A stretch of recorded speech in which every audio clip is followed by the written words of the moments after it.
We are back once again to give the people what they want for their daily dosage of. Here's all these media forms for the month from the both of us, and we will start it off with the film section, of which I have a few to mention here. The first one being this one called Zed, or if you're one of those filthy American types, you might pronounce it Z, because that's the letter, and it's just the name of the film, which is a little pretentious to name just the entire film based off of just a singular letter within the Romance languages. But this film is able to pull that off because it's really, really, really good. In fact, it's one of the best movies I've ever seen, I think. It's from 1969, okay. And it's this French film about the Greek government, how there's the death of this political leader, and it sort of shows all sides involved in that affair during like the investigation sort of it, and also witnessing the event take place, and it focuses in on the people investigating it, the people who actually did it, witnesses, and then corrupt political figures who sort of orchestrated the events there. And as far as it's 127 minutes, so it's slightly over 2 hours, but if you count for the credits happening, it's still around the normal length of a 2-hour film. And out of all of those, it's like, out of all of the 2-hour films, it's one of the best paced experiences I've ever had. Like it just flies by, and it goes so quick, yet at still a pace where you could understand what's going on and think about what's going on. And it just flows from one idea to another, and it goes over so many things, and it's really nice. And I like, just investigations of the truth and justice, themes of that kind of stuff. And this is definitely one of the better ones in that sort of realm of things. So I would definitely recommend this. It's definitely it's a film bro film for sure, because it's 50 years old or whatever, and it's foreign. Mm-hmm. And it's not only foreign, but it's French doing like a Greek sort of setting thing, even though they're all speaking French, and most of them are French actors, at least they're 50% French, because a lot of them are half French, half some other thing. Because in Europe, I mean, it seems like the director himself is Greek French, so yeah, it seems like he's got his fairly personal film for him. Mm-hmm. Yeah, I don't know if I've ever seen anything else the man's done. I've never heard of this. He's not movie. really known for much other than. I guess I've heard of The Letter, but I never realized it was an incredible film that I have to check out. You have to, and now all the viewers have to also, because it's a banger. Yeah, never heard of him. Never. I mean, I'm curious. Where did you find this one? I don't know. I think just Letterboxd. It's one of those. Eventually finding things. I think sometimes I would go on other people's pages and sort by films they've seen or wanted to see by top rated stuff for a while. So I mean, Ralph the Movie Maker, he has it on his watch list. So I might have gone through his and been like, oh, I should add that. It seems fun, and it is. It's very fun. So that's always a good way to get a lot of films into your catalog of things you want to see. Is go onto one of these film log rating sites. Go to people with a lot of them, and then check out you could sort them by whatever thing you want. So if you want to just see a bunch of what are some solid old ones, you could filter out by decade and then sort by their rating, or you could also just do the overall. At least in Letterboxd, you could do the user rating, overall. And it's nice that you can blur out the ones that you've already seen, because at this point, I cool. assume that a lot of other people's watch lists, as far as rating sites go, Letterboxd blurred. Reigns supreme. Yes, for sure. So that's a good method. I mean, if we ever make ours public, then they could just use ours as a good example of which things to see.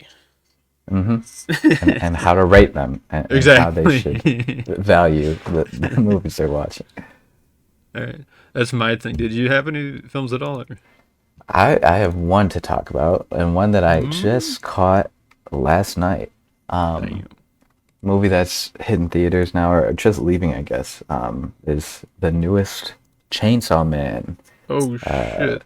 the movie, the arc for Reze's character, and I liked it quite a bit. It's interesting because I've watched the show, I've read the manga, and so going into it as like a one-off movie, it's hard to keep those things separate. But I think that in general, it's just a really fun time to watch it in theaters. The animation quality is really incredible. Like they really flexed in the final like half an hour. I would say it's like just one long action sequence that is really beautifully animated. The soundtrack too is also a standout. And then the story is all it's a continuation from what was going on in the Where the show. anime However, left it's off. yeah. But this kind of arc is fairly secluded and like not too indebted to like the rest of the show or like keeping updated with that. Hmm. So I think it works well as a movie. Um, there is stuff that like would be useful to know going in beforehand. Sure. I mean, people should And probably like read it or watch the yeah, first season. it Like, feels weird to check out a movie or an animated movie for a show that you haven't watched or like a manga that right. you're Yeah, especially not if it's taking place in the middle of familiar with. the thing. Yeah, the series. But yeah, would recommend. Not necessarily one of, like the craziest or most groundbreaking anime Not for films you. I've I've heard seen. nothing but Um, universal praise for this one. it is really good, and I like the arc that it's adapting. And I like Chainsaw Man to some extent. It's just To some extent. it's a good show. It's good. I like You it. don't think it's Yeah, like I great, give it like an fantastic, eight. the coolest thing ever? No, I'd give it like a strong eight. Movie Okay. like yeah, like a seven maybe. They're good, and I like how they have some unique takes on the devils are obviously really cool. And no spoilers, but I really like the ending, and I like knowing that, or the ending to the First part. first arc, I guess, Yeah. first season, first whatever series, Not first however. season because season one hasn't gotten there yet True. of the I show. guess I'm talking about the manga in Yeah, general I, because I it would I just ends say and then consider like they part have a one, part part two. two. I don't know if Yeah, that's part one, actually part the yeah, fan yeah. term or what. Uh, JoJo's did it, so everyone can do it. But yeah, would recommend checking it out if you're a fan of Chainsaw Man at all, or just in the mood to see some really sexy animation. Oh my god. It looks it looks really good. Not gonna lie. Yeah, I would love to see the film. I'm sort of jealous that you got to Yeah, witness caught it it. at the tail end, and it looks good in theaters. I don't really watch too many animes in theater, but Hmm. man, it is real pretty. It's hard to really value some of the animation for certain series, just because it's a lot of the times I'm watching on the Crunchyroll screen, which is already condensed, and then it's on my laptop or whatever phone or Right. anything, Yeah. and getting to see it on the But big then this is picture also film quality is a little versus something. the Yeah, TV show yeah, stuff. and they're doing it more and more often. I Just haven't seen because the Demon Demon Slayer Slayer's one. success with the Yeah, but $1 billion in the and they just box keep getting office. bigger. So So we're gonna see a lot more. JJK one they're doing like a recap. Uh, It's not really. interesting how they're all doing the films, They're gonna but do it is profitable. filler episodes. It's just the entire movie. Oh wait, they already did that 20 Exactly. years ago and they all sucked. I've seen all the One Piece movies. Most of them are not good, Yeah, except for I'll the do thing that that I'm about eventually, to maybe. talk about, Mm, which is one of the best One Piece related medias I've ever seen. Uh, okay. and it's one of the best ones to come out in a long while, and it's probably the best thing uh, removed from Oda in like enough of a way to the point where he's not directly the only person or the main figure working on the thing. And that's One Piece fan letter. It came out in 2024, and it's, I guess it's a short film technically. It's around 30 minutes. And the thing about short films is they're a bit weird for me, 'cause, like, only having 20 to 40 minutes, is that the, I mean, sometimes they're like 5 or 10. Roughly, At that yeah. point, it's like, I don't even know how the fuck I'm supposed to connect with this thing. But It's a even when YouTube it's video. even when it's 20 or 40 minutes for just a singular like piece of work idea thing, it's really difficult for me to connect with that. About a month ago, there was Giguk, the YouTuber. He had that like Bond, the short film anime thing. Yeah, I did see that. Yeah, And it was yeah. really nice, but I just like didn't feel as strong pull to it, not because of like the bad quality of it. It was actually, I was surprised by how good it was, despite the fact that it's like it's a YouTuber at the helm of the Right. project. But he's working with professional people and he's working in a professional manner, and they made a professional product, which is quite nice. It's just that I wasn't like Invested in super it. Yeah. emotionally involved within the thing. But if you can take that length and fit it within or connect it to this otherwise existing property thing, that being One Piece, which defined my life for a time and still to a certain extent does. We haven't really talked about it yet on this channel, though. Maybe someday we will go more into depth in the wider world that is that One Piece stuff. But if you could take the short duration of a short film and connect it to an existing thing, that will help me be able to be like, have a connection to it. And this One Piece fan letter, it is essentially filler, if you want to look at it that way. It focuses, rather than on the main crew of people who do the cool action stuff, it instead focuses on essentially NPCs in the world who were affected in some way directly by the like main One Piece crew members. And it's just awesome. Like they're able to. It's sort of like Zed, where it's just so effective with time, and there does not feel like there's a single second wasted. It's almost like the antithesis of most of the One Piece anime, where the One Piece anime is terribly paced, and it just goes on and on and on and on and on. It doesn't ever fucking like take a few breaks for a few weeks to like condense more chapters into a singular episode. Instead, it just wants to stretch all that shit out. This one, it's so compact, and it's so stacked with just really great writing and emotional moments. And like, again, it's just so effective with time, which for a One Piece media animated form is, I'm happy to see Something it. remarkable. I'm Yeah. happy to see it. And yeah, it's just awesome. If you like One Piece, if you've read or watched it, and you don't have to check out all of the like those films. I would recommend the what is it, the Karakuri Castle or something, because that's like the only good One Piece movie out there. If you include this, which is a short film, this is probably the best, I would say. It's just nice, and it's so short. It's only like not even 30 minutes, I don't think. True.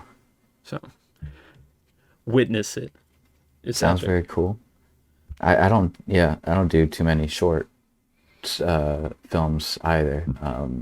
But this one sounds interesting because you're already invested in One Piece world. Exactly. And it's essentially just the length of an episode. Or like it would be like an OVA kind of thing. But yeah, sounds interesting. Oh yeah. And then I got one more, which is a film that came out earlier this year, that being Weapons. And this is, I have to say, within recent time, there's been a lot of horror movies that have come out as per every year in film for the past 50 years. And a lot of them are very bad and very stupid, and I hate a lot of them. This one is a lot of fun, not only a lot of fun, but it's also like good overall, and it has this really strong balance of absurd yet at times realistic, and that balance is key because it's what's able to like propel this into being more than just, I mean, whatever every other horror film is, which is a bunch of bullshit. This one's actually really cool and it's fun. And it's like an absurd idea, right? This like the premise is that all of a sudden this one classroom at this grade school, all of the kids just disappear overnight. They run outside of their homes in like this weird like spiffy pose, I think is the like 3D modeling term for it. It's not actually, they don't mention that in the film. I just know that because I would watch like Gmod videos and shit. But they just like run out the house and there's like no explanations. Everything is just like completely fucked, and the parents are all tormented and the families are all. It's just like a weird ass situation, right? And what they do with it is quite a lot, and it's sort of an ensemble thing where it bounces from like one character's perspective to another, and like the way they connect is really fun. And the sort of mystery that unravels and the solving of it and the ramifications of things that happens, it's a solid movie, I have to say, which is weird because most horror films I feel like that have come out within the past 10 years, or I mean of all time, really, not to be on that like doomer mindset of fucking that 2020 film industry shit. The worst. A lot of them are bad, and this one's really good. So I was glad to be able to check this one out. Yeah, it's one that I've been meaning to check out. One of the ones that got a lot of positive buzz throughout the year, and has had legs. You know, it's not just like, oh, it was the one horror movie that came out earlier in the year, and so everyone's talking about it. I still hear and see people discussing it, and so it's got me very much intrigued. I liked his earlier film, Barbarian, a decent amount. I liked the structure of it. Yeah, that one was a interesting little for like split in halves, yeah, sort of thing. it made it a little hard to like get invested in it. But I could I like respect this the one artistry. a lot more than that one. Yeah, so I'm definitely intrigued to see how he's improved as a filmmaker. Hell yeah. That's the movie section though, because you just had one thing, right? Yep, nothing else to Oh talk my about because I hate God. movies. All right. TV shows. I assume you hate those also. I hate TV Oh shows. my Can't God. stand them.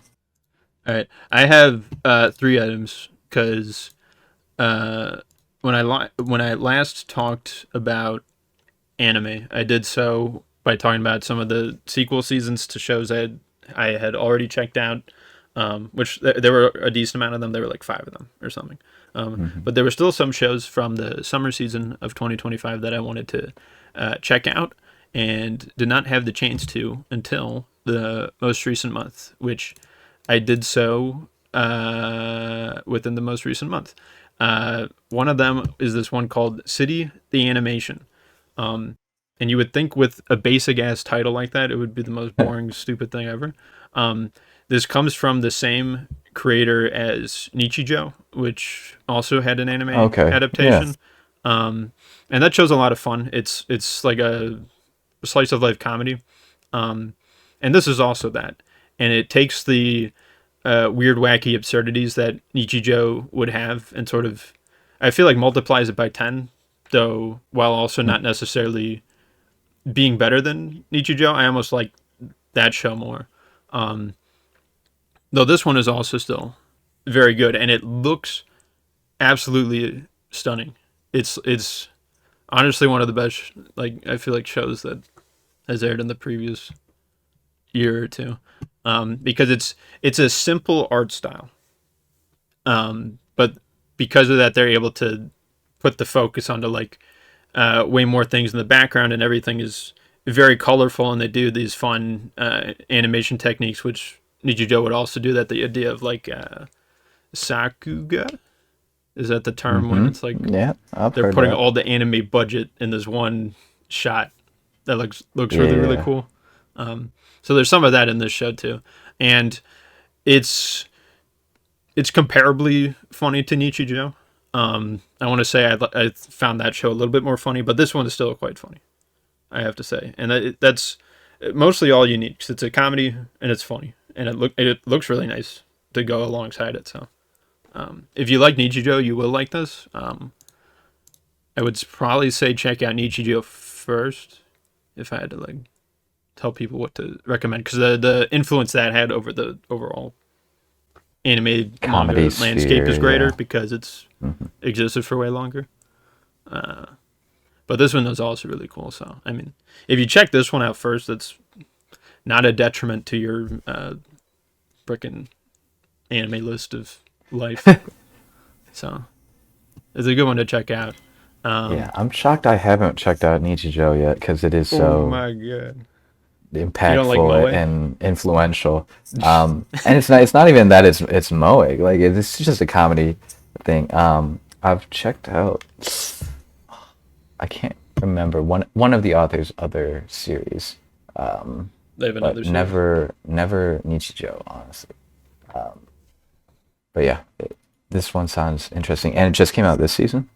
In the summer, so It's last season. very What was cool. the I other might have to check it out. thing that Nichijou author wrote? I could be remembering. Did you see Azumanga Daioh? Is that what you're thinking? No, that's not what I was thinking. I'm trying to find the fucking author, but this website sucks. Authors, I found it. Amamiya-san, Nengajo, 2021. Does not Arawi sound right. Keiichi Tanpan? Ah, I guess I haven't checked out anything of his. Gachiakuta? Doesn't sound right. Okay, well, fucking you figured out. Although I was reading anime staff positions. Published manga. Helvetica Standard. Fucking who cares? Anyways, the other thing that I saw was this one called Takopi's Original Sin. And this is an OVA. It's, I think, 6 episodes, but the episode lengths are slightly longer than the normal anime episodes. Are like 30 minutes. Maybe one of them or two of them is 40 minutes. And this OVA thing is really, really good. It's somehow balances the most like fucked up shit you've ever seen with the most hilarious goddamn moments, and it'll pelt you with both at once or like back to back. And it's crazy. It's basically about this alien thing comes to Earth with all of these weird wacky tools to help humans become happier, and he happens to arrive at like what could possibly be the most depressed 10-year-old kid who's ever existed, and they're just completely immune to all of his weird wacky charms, and it's just a journey that the alien thing who looks like a stylized octopus thing that he goes through in order to make the child happy, and it's about him understanding humans, and it's again very funny while also being very dark, and it's able to balance those tones in such a way where they are complementary rather than conflicting, and that's a very, very difficult thing to do, and this OVA pulls it off. And it's got its its fair share of twists and turns, and just weird like fun stuff going on. So I would recommend this a lot. It's dark, so if you don't like those darker themes, which I won't list off, but if you could imagine what themes I would list off and you don't like them, then maybe avoid this one. But if you do consider yourself a person to be able to handle those, this show is really cool. You said it was 2 OVAs? It's Or just an OVA. Did I say an 2? OVA? Okay. No. Yeah, it's about I'm 6 episodes on average, maybe 30 or 40 minutes each. I have to check it out. Yeah, it's an absolute banger. That it was popular when it came out because it was still doing like the weekly airing, I think, but since it was only 6 episodes, it only aired for the first half of the season, so it did the thing where people were talking about it a lot at first, and then towards the rest of the season, silent because Less word of it had mouth. ended. Yeah. So Hmm. that would perhaps lead to less people talking about it, but it's still really good, and I would say worth checking out. Um, Next thing I have is this one called Gachiakuta.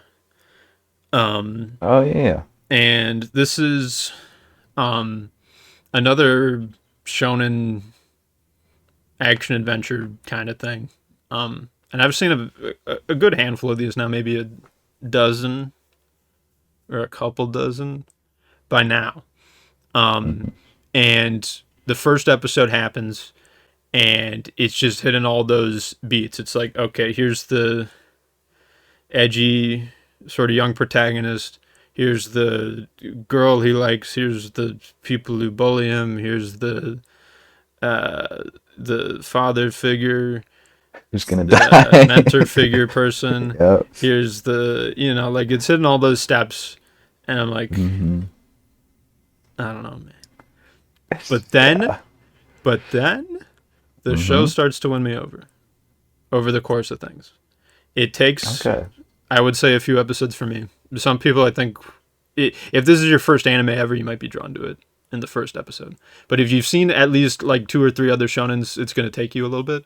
But eventually it does open up, and the world starts to expand. And when you learn about not only how the powers work for the specific main character, but then also for the other characters, and when you meet more side characters and villains, things start to get more exciting and interesting, and sort of open up. And it was weird because like I watched that first episode. I'm like, I don't know, this isn't gonna be good.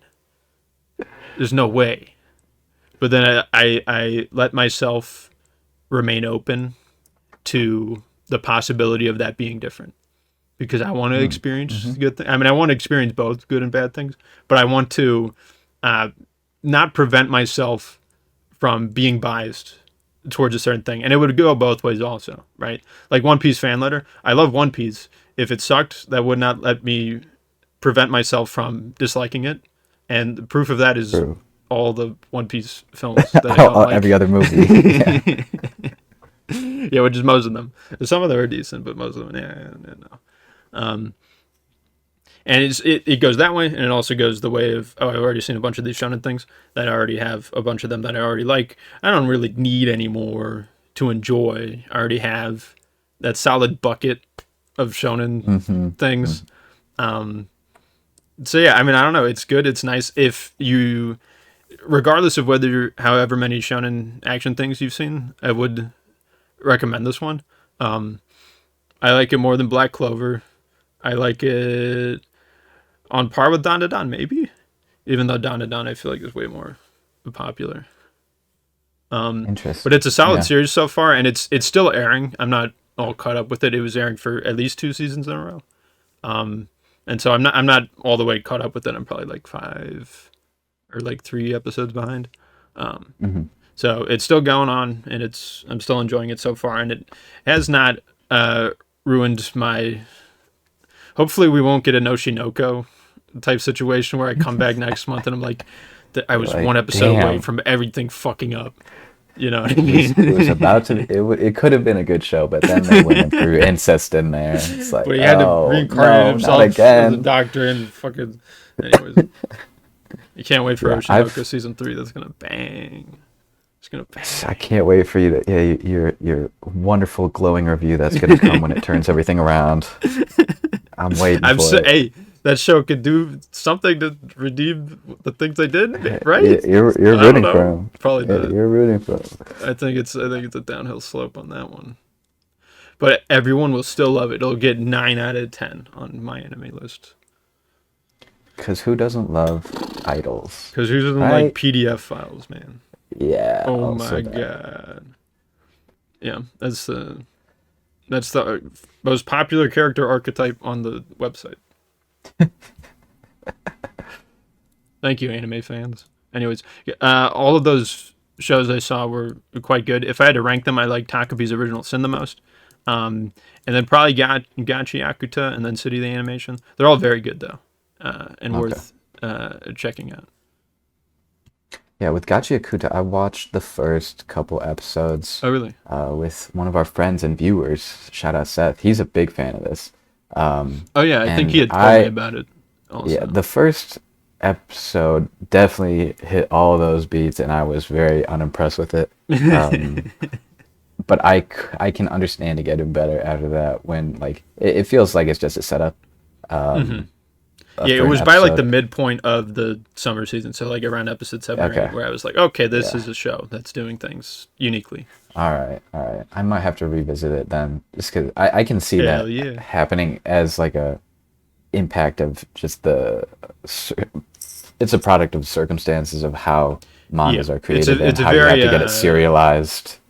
Yeah, it's overflowed by the books genre. intro in order to get more funding and more serialization so then you can, actually do things that are interesting. So, Yeah, it's very common for mangas to have a not so great start, as in like they're hmm unorganized, it's sort of aimless, and have yet to sort of for find a the from hook. the artist writer's perspective, they have yet to sort of discover the point of things.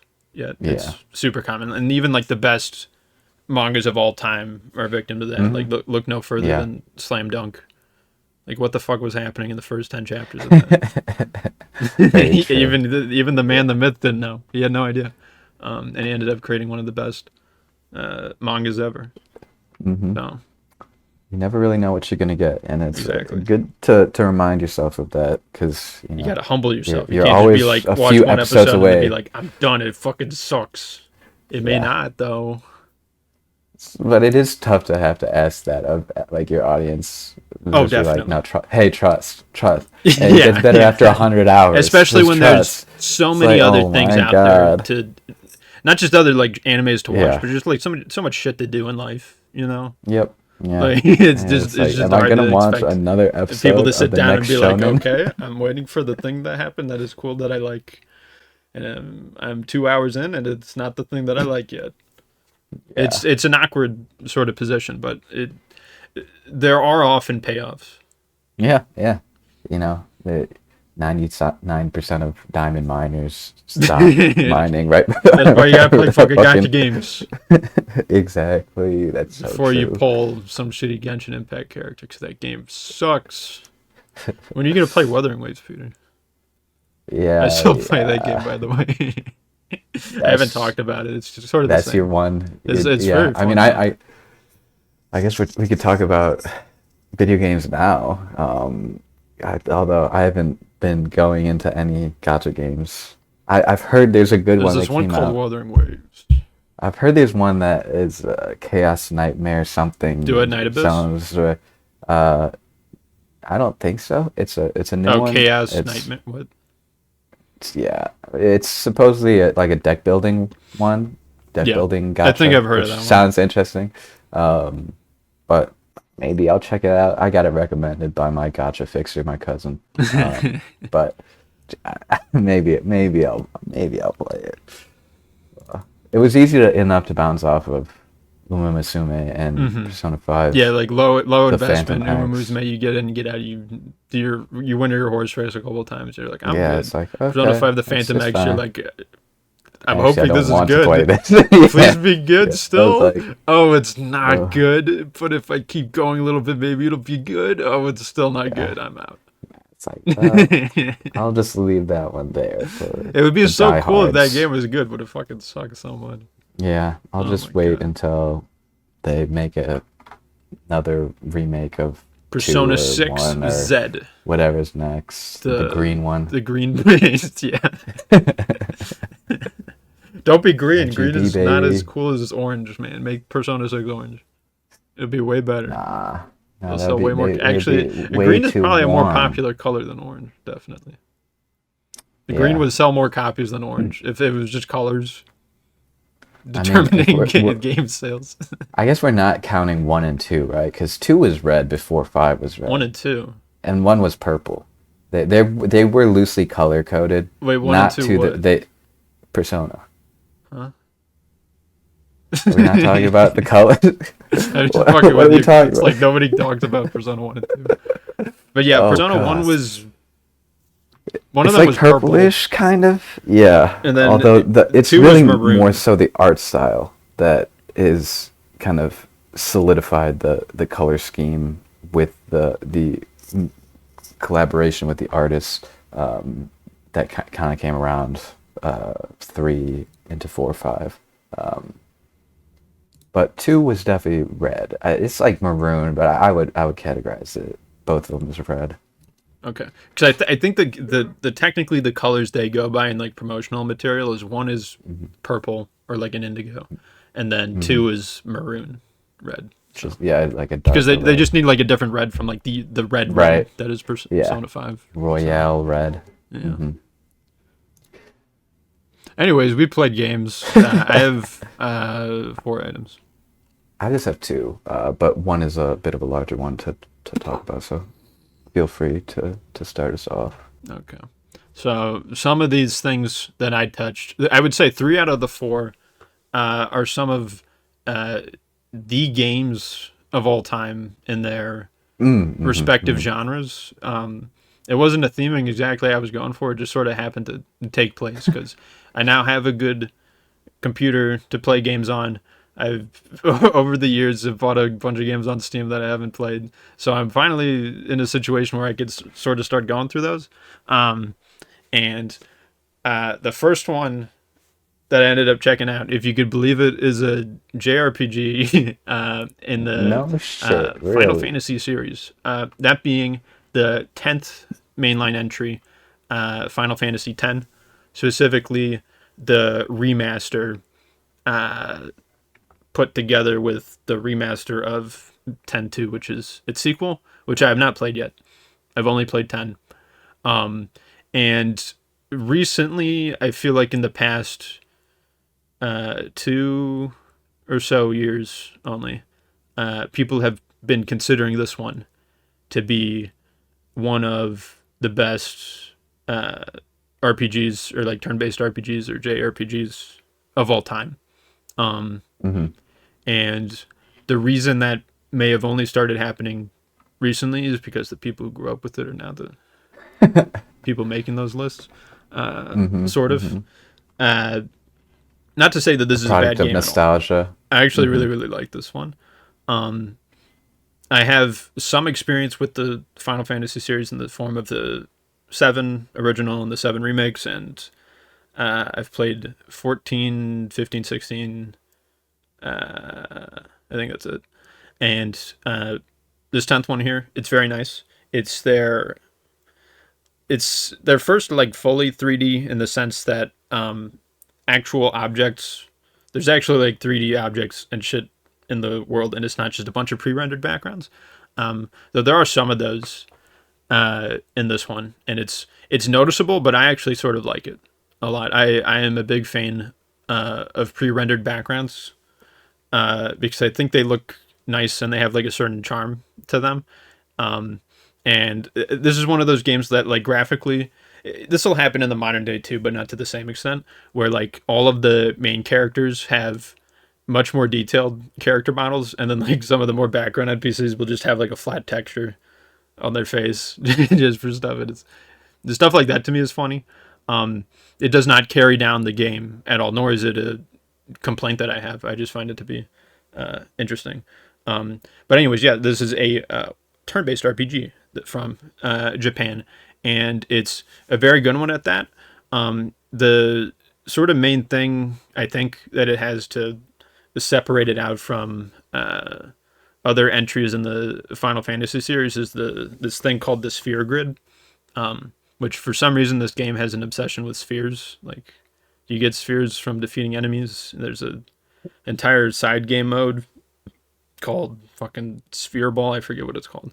It's actually the worst side game I've ever played in my fucking life that they made you do once in the story. And I think it's scripted to have you win because the AI could have beat me plenty of times, but they just refused to. But it was really fucking difficult for me to figure out how to actually score a goal. It's like you're underwater. This thing also has an obsession with water. This is like the when people talk about I love it when gaming was obsessed with water, and they screenshot this game and Kingdom Hearts specifically when you're on Destiny Islands, which is for maybe 30 minutes of the game. I mean, I understand that back in the day, if you're playing that as a kid, you probably spend like 20 fucking hours on Destiny Island alone before you even left the place. But that's a discussion for another time. The sphere grid is basically just this big ass skill tree, sort of comparable to, in my head, the other thing I knew that had this in common with would be Digital Devil Saga, which is not a game that I've played, though I know some things about it, and it has this big skill tree with a lot of nodes that have characters start off at different points in it, but it's like one interconnected thing. And this one's sort of similar, and it seems extremely overwhelming at first. Like the first time I opened that menu, I was like, what in the fucking Path of Exile 2 is this shit? Because it's just so many things and so many nodes that you could like go to. It's actually somewhat linear in terms of how you traverse from one point of it to another. Because every character is basically on their own set path that they'll go through, with some deviations here and there that you could spend like limited materials on to make them go in a slightly different direction for a time. But for the most part, they're guided on this path of like, here's their archetype and here's what sort of stats they'll get over time and abilities and stuff like that. And it expands way more as you progress in the game, and especially if you decide to grind and do a lot of the end game stuff, which this remaster does a really great job with grinding, which I'll get to. But if you decide to do those things, you'll eventually hit those late game points where you could sort of start sending them in a bunch of different directions, and it gets sort of unique and interesting there. So I think that's well handled. There's also, like when you boot up the game, there's two main options. There's like the normal sphere grid, and then there's some sort of like remixed sphere grid. So I'd be curious on like replay what that would change in terms of the characters' trajectories that the game sort of throws you to. I don't really know what that's all about, but it seems interesting as like a different, I guess, difficulty option is not actually changing the enemy AI or how much damage you do and receive. It's changing the way that the skill tree is mapped out, which is interesting. Anyways, the cool thing about this remaster, which is something I think especially newer ports of old video games should have for when they're RPGs and they have you gain experience from fighting dudes, and there's certain maybe imbalances in parts of the game where you're expected to be this level at this section, and then you're suddenly expected to be at this way higher level at not too long of a in-game time from that point, which would require you to grind. So this game has this speed up option, which is nice, and I would say very necessary for these sorts of things. Not only can you speed up the combat animations and your run speed in the overworld, but you could also increase the random encounter spawn rate, and you could also just get rid of it entirely. So I would abuse that to be like, okay, now I want to run around to this location to see what's maybe over here, but I don't want to encounter mobs because I was just doing that a bunch. And then you sort of like go in and out of that, which is really nice. And when you grind also, there's this other option to put them into like this turbocharged mode where they just get their limit break, which is basically their ultimate attack. You get that refilled every turn, and their health restores every turn. And it's basically just like it's basically a win-free button, except you got to push a bunch of buttons to still have them like attack and like kill the dudes. But it could be an easy mode if you want to baby your way through it, but I just sort of used it to grind my way through some parts in that game. I had like one sort of like long grind session, maybe 80 or so percent of the way through the game. And before that I didn't need to, so that was nice. The main thing that they should have added though for this remaster is that you cannot skip cutscenes for some reason. And that's stupid as fuck. It feels like an oversight. Yeah. Yeah, it's like, I'm gonna do this boss fight. Well, what usually happens before the boss fight starts in the story-based RPG? Well, there's going to be a cutscene to introduce you to the situation that's happening and the person you're fighting.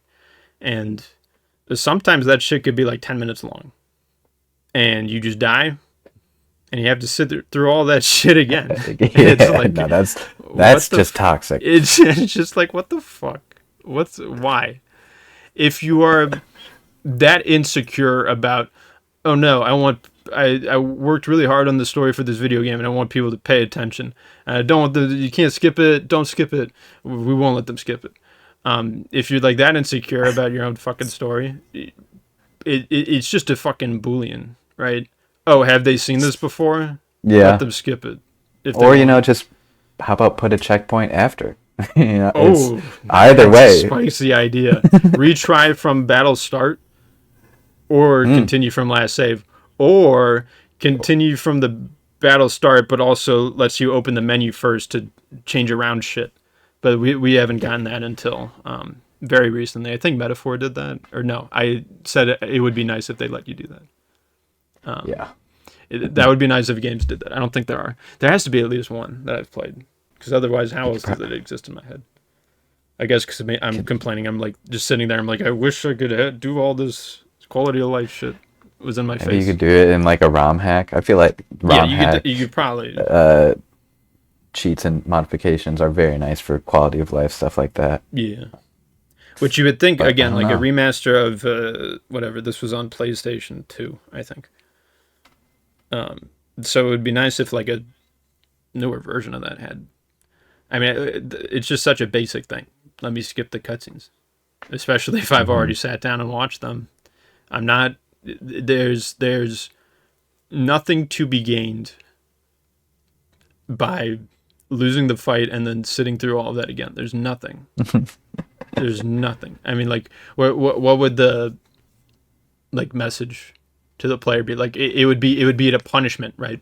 Yes. When you are a game designer and you have death involved and you have the player can get into fights and they go win the fights and they go lose the fight, and if they lose the fight they die, and you want to punish them in some way.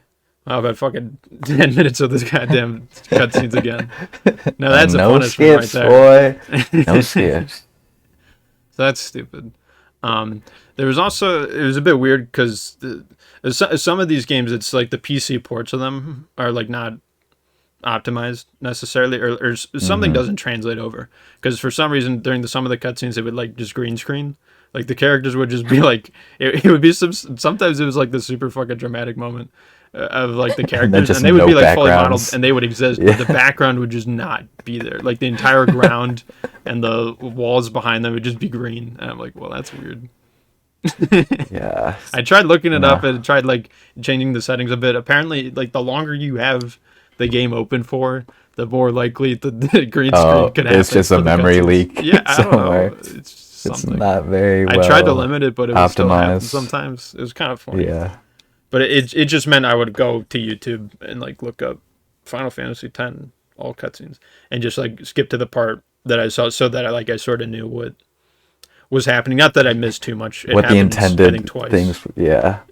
But the background, sometimes you want to be able to see it in order to engage with the rest of the cutscene. It's kind of nice that that's a thing that could happen. Not just having floating characters talking to each other in space. It was funny though when it happened the first time. I was like, "Oh my god, what the fuck is happening? Is this intentional?" Yeah, it's busted. This is a weird. And then it just keeps happening. I don't think it took me too long to figure out that this is not right. But because when I looked up Final Fantasy X Remaster green screen, I got results because other people were having this issue. So it's 100% not a me thing. Other people have been experiencing this, and they just fucking let it happen, I guess.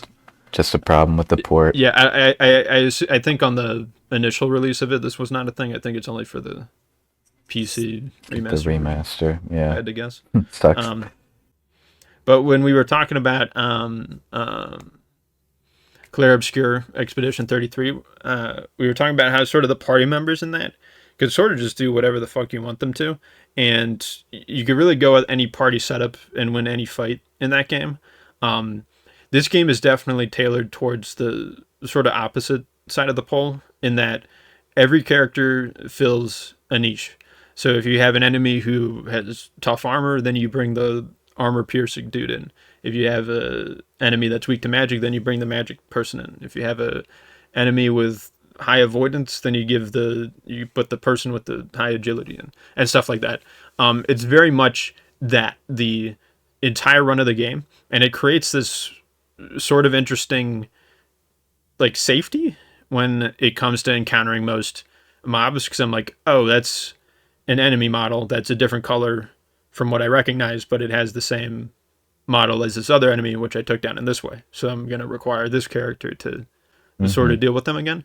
And it does create this repetitive nature that I honestly was not bothered by. That's sort of like the like niceness, the like level of familiarity I had with new enemies that I encountered. I was immediately able to look at them and recognize, oh, I know how to deal with that, even though I've never fought this exact version of it before. And every once in a while it throws new enemies at you that you're like, oh, what the fuck? What the fuck is this thing? And how do I deal with that? And the boss fights are sort of a hit and miss. There's some that are sort of just annoying, and it's just you use one gimmick against them and you beat them. Some of them are really cool though. There's this one, I don't even know if I should attempt to describe it based off my memory, because I played this at like the start of the month. But it's like, I'm trying to think. There's this. I'm not gonna fucking explain it. It's really fucking cool though. It has, because it's like layers of mechanics upon each other, where you're trying to exploit one thing from them, but then they have a thing to counter that.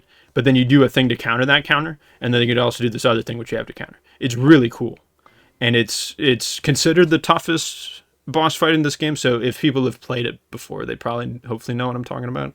Because I'm not going to say what it is, because that's sort of spoilers.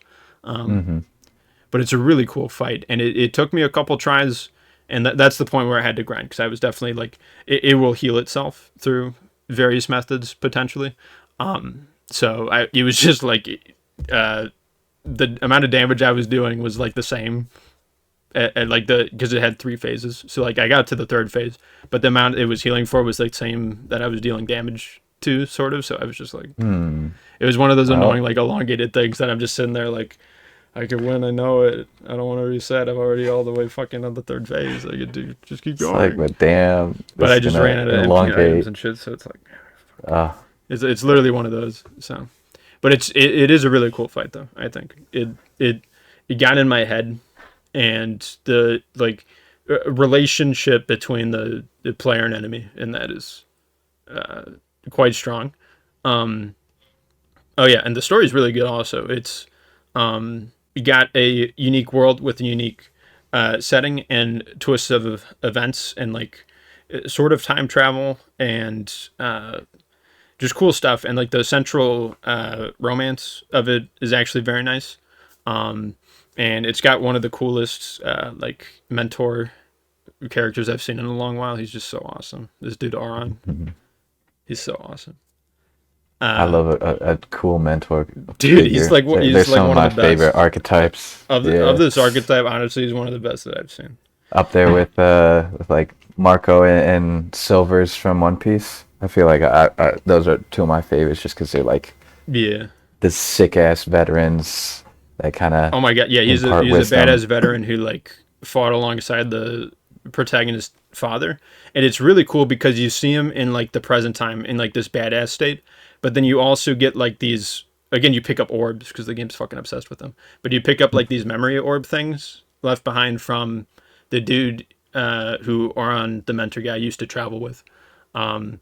And you pick them up and you see like visions of the past of how he interacts with people. So you see him in like the phase of his life where he's not a badass, and where he like it like grounds him, and like to put in position like, oh, he was a dude, he was just like a normal guy before, and then now he's like this badass. And like every time he interacts with people are like, oh my god, it's fucking dude, you're Oron. Oh my god, it's such an honor to meet you. Like even like the people of like the highest position, and he's just like so chill about it all the time.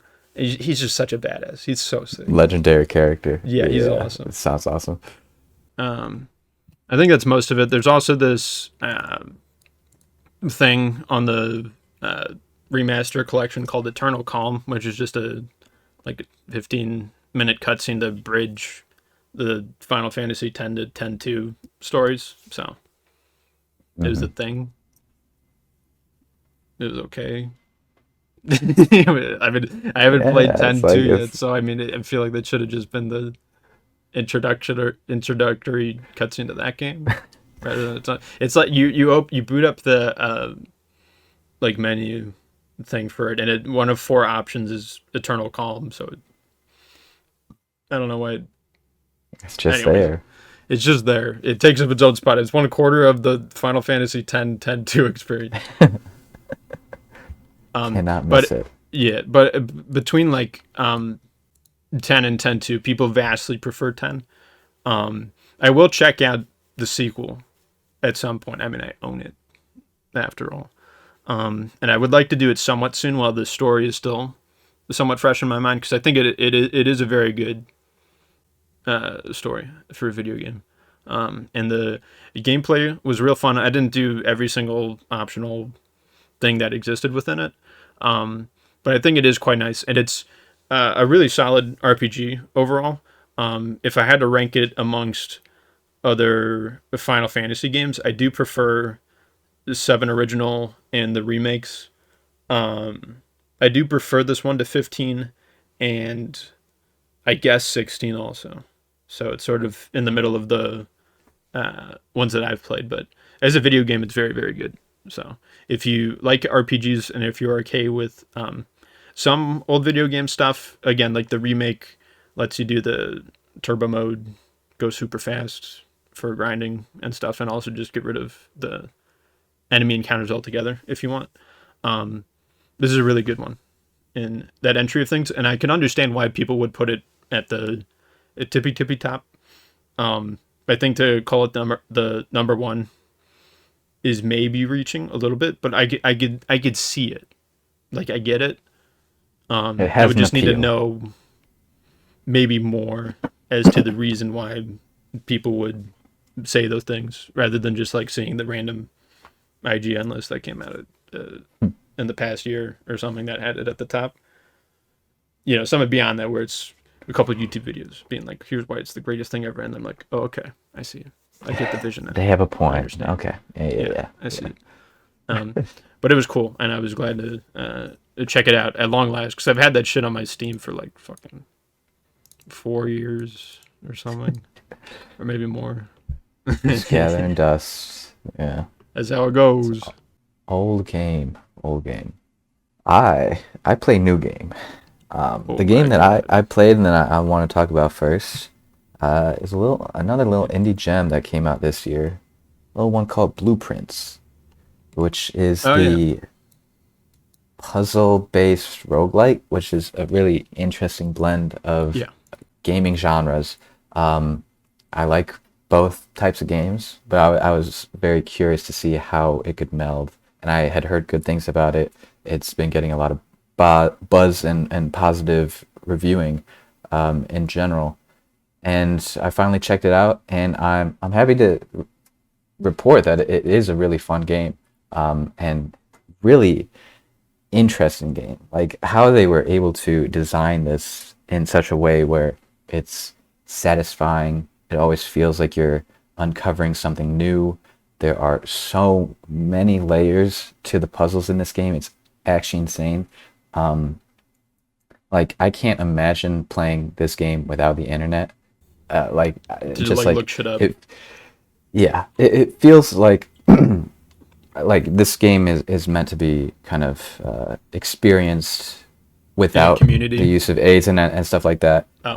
It's because it encourages you to grab a journal, start taking notes, note things that might seem important. It's kind of harkening back to that old school era of puzzle-based games, like the Myst ones, and it's really interesting how they're able to form all of these puzzles in a inherently random genre that is a roguelike. And so the game is obviously structured where you are filling out a grid of 45 rooms, of 5 by 9, and you get a random selection of 3 rooms. It's one of those games where you pick one of 3, and the rooms have different orientations, so you have to map out that blueprint for the house, using whatever you're given.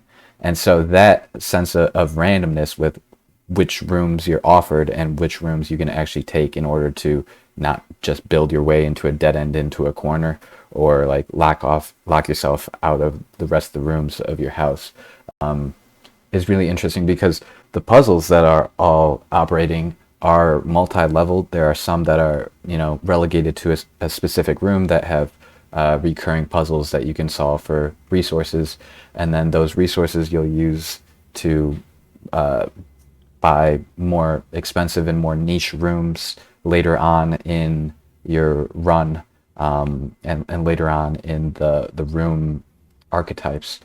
But there's just so much going on that it is easy to feel lost, especially if you're doing it with just like a journal and keeping notes. The notes can very quickly spiral out of hand. It's hard to understand like what you should be noting. How does the notes work? Do you like draw stuff, or just It's like however you want. write it down with It's like not keyboard? in game. They just tell you to do it yourself. Yeah, grab a note, grab a journal, Okay. grab something, For some reason, some way in of my head, I keeping was track thinking of some things. fucking in-game No, and no, interactive no, thing. no. No, they want it to be old school and just all, hard coded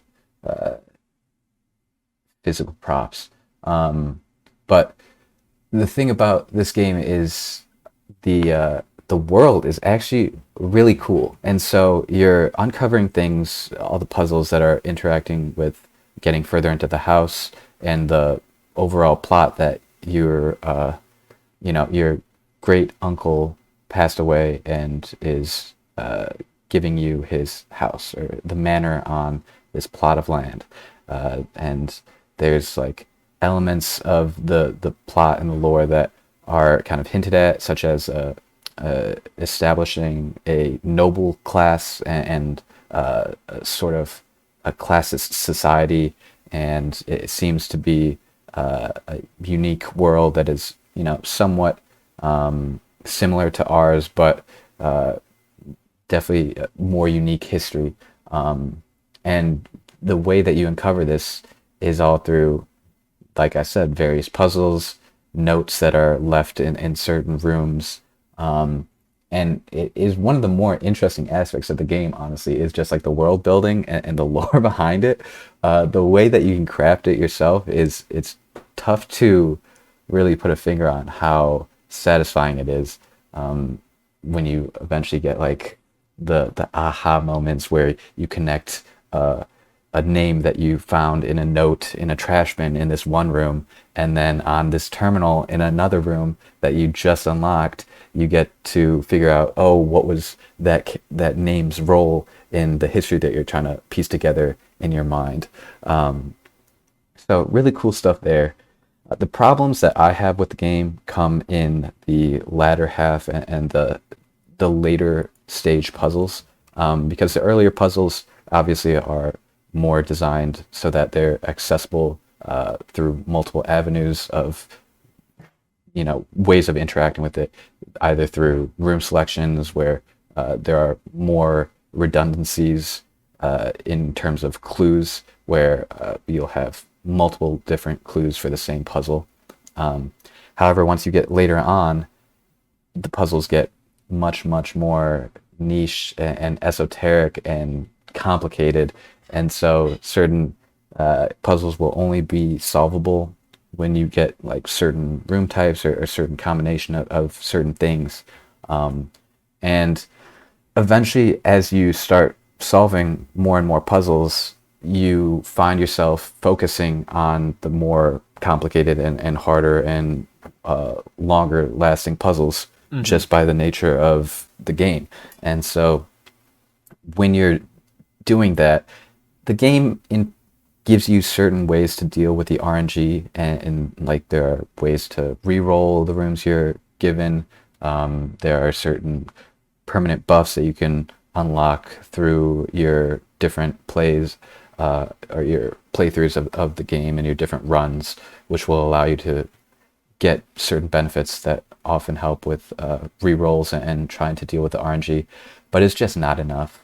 That's my biggest problem with the game is the pacing towards the end it's tough. It kind of grinds to a halt and makes it less enjoyable, because you know the goal of the objective, and you can, it gives you that, like, you'll unlock a clue that basically tells you where you need to go for the next part of the puzzle, but like the ways to access that are more and more esoteric and like complicated, and needlessly niche, that it makes it a little irritating towards the end. I didn't complete every single puzzle. I went further than, I think most will, just because there's, you can roll credits on the game, and that's really only maybe, I'd say, like 40% of the game. There's still like 60% of it that is post credits and stuff that is, way harder puzzles.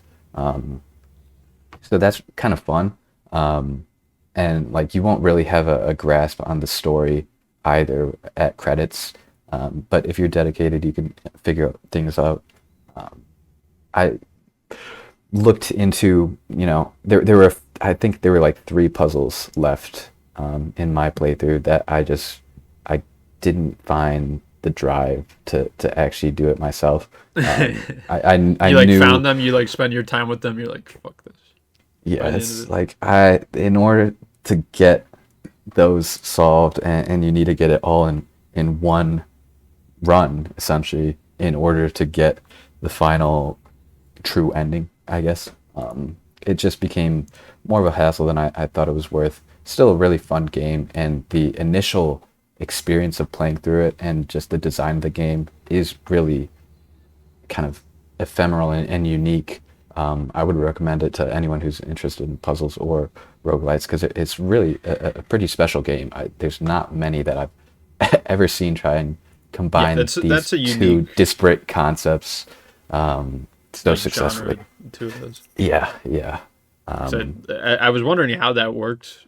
Like when I first Yeah. heard of this, I I'm think like, everyone wait, if it's was. a roguelike, that means you'd die if you lose the puzzles, and then you would have to Yeah. redo the puzzles, but you already know them. Like Yep. the idea of it confused me. It's really ambitious, and I'm glad that it got as much positive press as it did this year, because I think it's super deserved. And for like what could have been just like a niche, really interesting project, Yeah. it got picked up by popular media and a lot of gamers and fans in general, and found a pretty unique little gem, that I'm excited to see whatever the team and director does next, because I think it was like the idea of one guy and one game director or game designer that kind of put together a team that would help him fulfill his vision. So it seems like a pretty unique guy that I would like to see do more stuff in the gaming sphere. Yeah, for sure. I would sort of also like to check this out maybe at some point, because it seems unique. Yeah. And it's not a super long game. It obviously depends on how well you grasp the puzzles, how much you're willing to lean on outside information.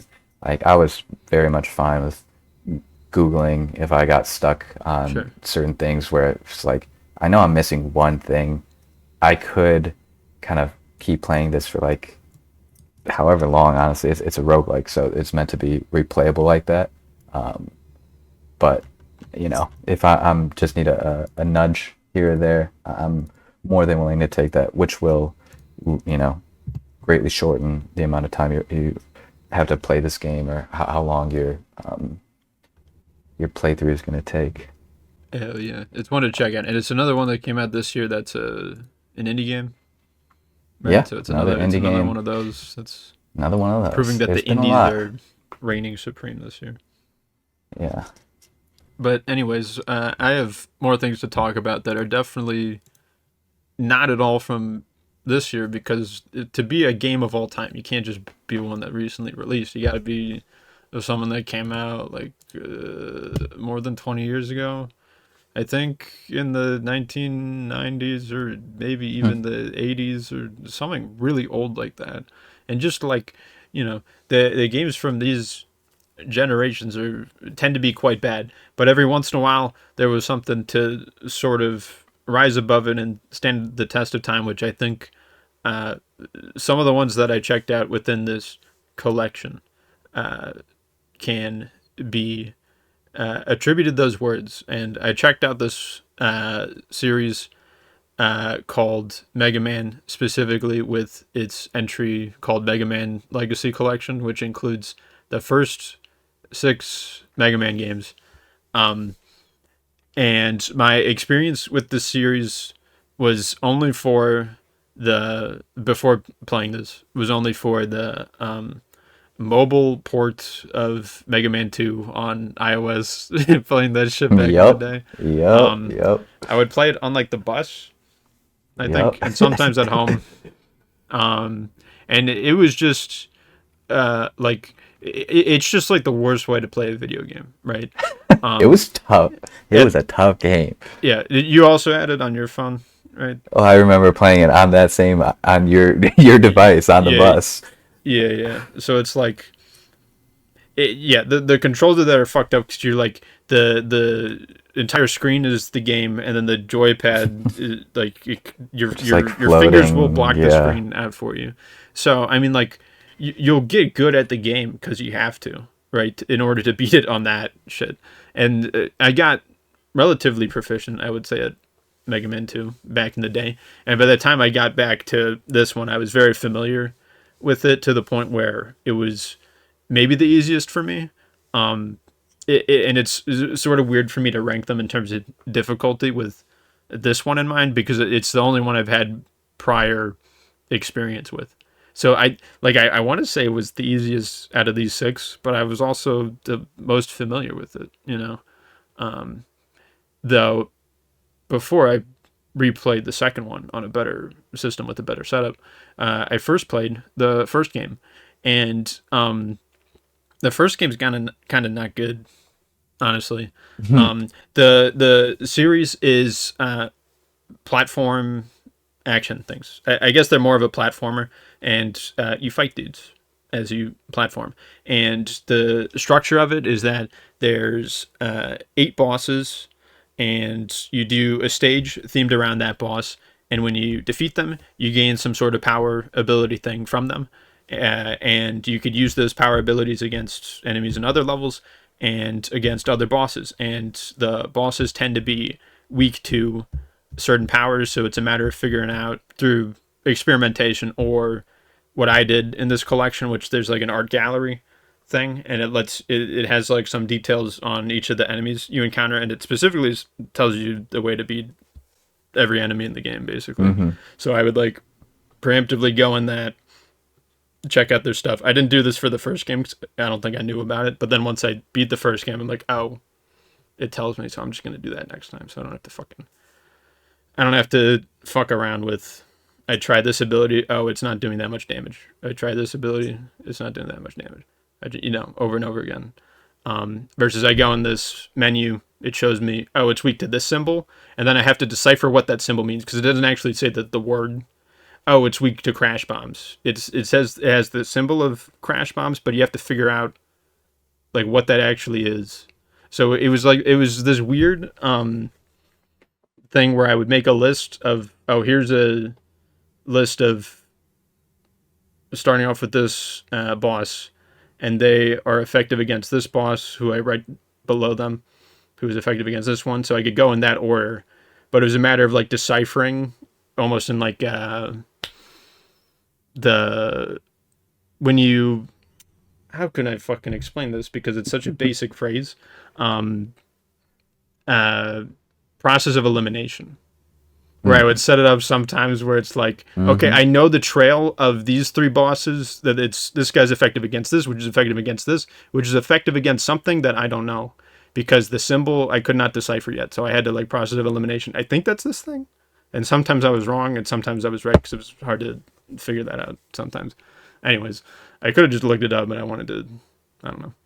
I wanted to use what the game gave me, which was the stupid little symbols rather than just the word of the boss person.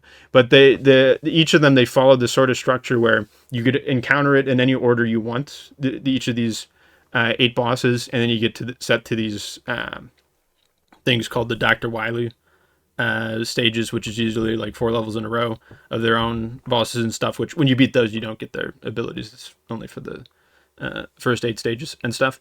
And then future installments sort of switch it around, and it's really interesting the way they handle the stories in these games, because I think by the 3rd or 4th one you have like an intro cutscene or something, and then you have like an outro cutscene at the very end, but then between that there's sort of nothing. And they do have like methods of storytelling within the gameplay. Like within the 3rd one, I don't even want to say it because it's a cool, interesting twist where they sort of weave back in stuff that existed in the games before it. Anyways, the first game was not so good.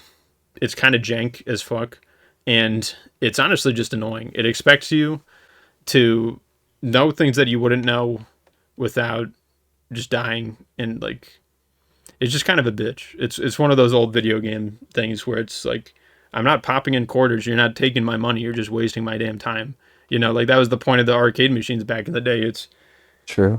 I spend time to have fun, hopefully, except I feel like most of those are not fun, but you would eventually get fun if you have the satisfaction of beating them, which you're only going to beat them if you spend forever there and if you spend a bunch of money there, right? Versus, oh, I have this home console now, or in the modern day I have this computer which has this game that was once on a console, and some of those games that were on consoles were sometimes on arcade machines, and sometimes the arcade version versus the console version was different, and now sometimes the newer computer version is different from the older console version. Like sometimes you get these green screens that happen. Did not occur in this series somehow.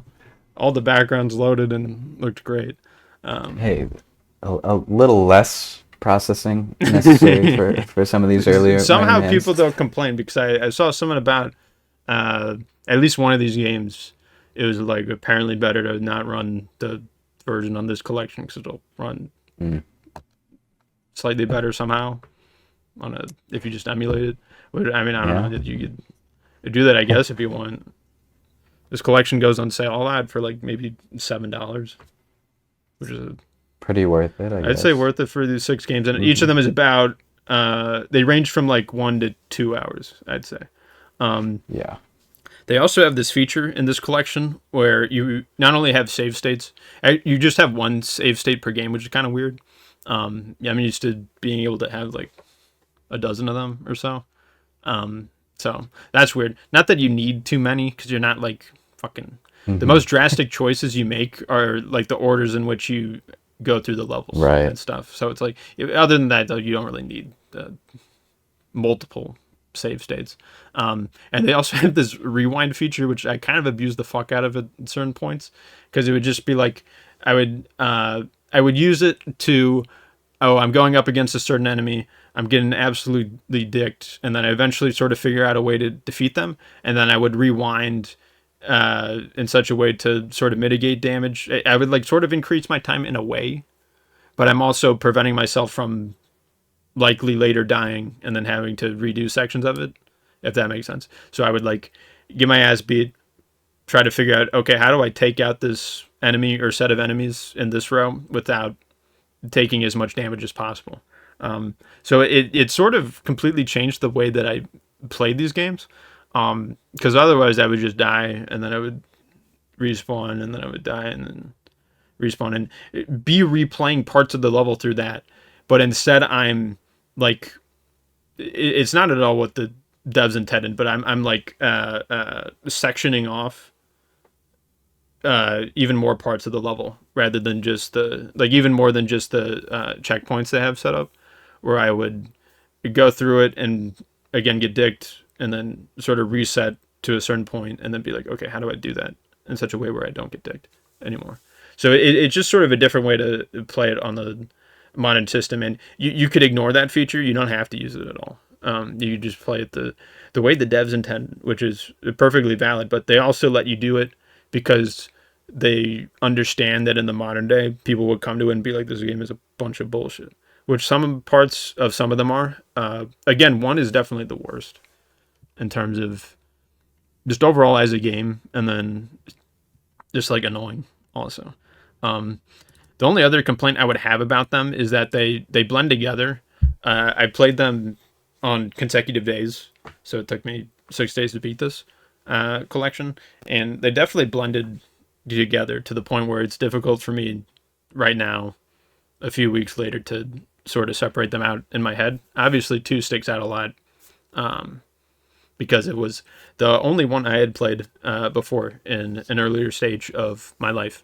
And the one complaint I have to have too about 2 is in Wily Stage 4, there's this boss that can only be defeated in this one way with the crash bombs.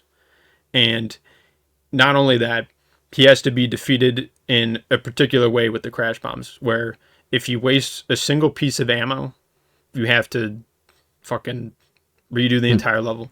Because there's, when you die, the ammo spawns that could just like, be throughout the level, they're not going to appear back in, which for the main Mega Man pellets, he just has an infinite amount of those. But for each of the things you acquire from the bosses, each of the like attack moves you get from them, they require ammo, and you refill that ammo by picking it up from, sometimes enemies can drop it, or just in the level there will be like sort of ammo packet thingies that you pick up.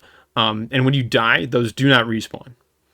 So you just, like, for this one instance of the game, you just have to fucking, like, I just gamed over to reset the whole shebang, and then it let me do it. Because you have to defeat this boss, the most specific ordering of things, which I didn't remember from playing it originally. Like, this was not a thing that I retained. So, I don't know, I guess I just dealt with this back in the day and didn't really give it much thought. But it really stuck out to me because it's like, it's kind of complete bogus, So that was annoying in that. 3, what does this say? Calls light. Oh yeah, they have like these weird translations that for the Legacy collection they kept in, which I appreciate. Which, so the Mega Man was originally called Rockman, or he's called that in Japanese. He's not called Mega Man, he's called Rockman. And then there's this dude, Dr. Light, who made Mega Man, and they translated to Dr. Wright because of the L&R thing. And back in the day, they just did the wrong LR version. So he's Dr. Wright in some of the games.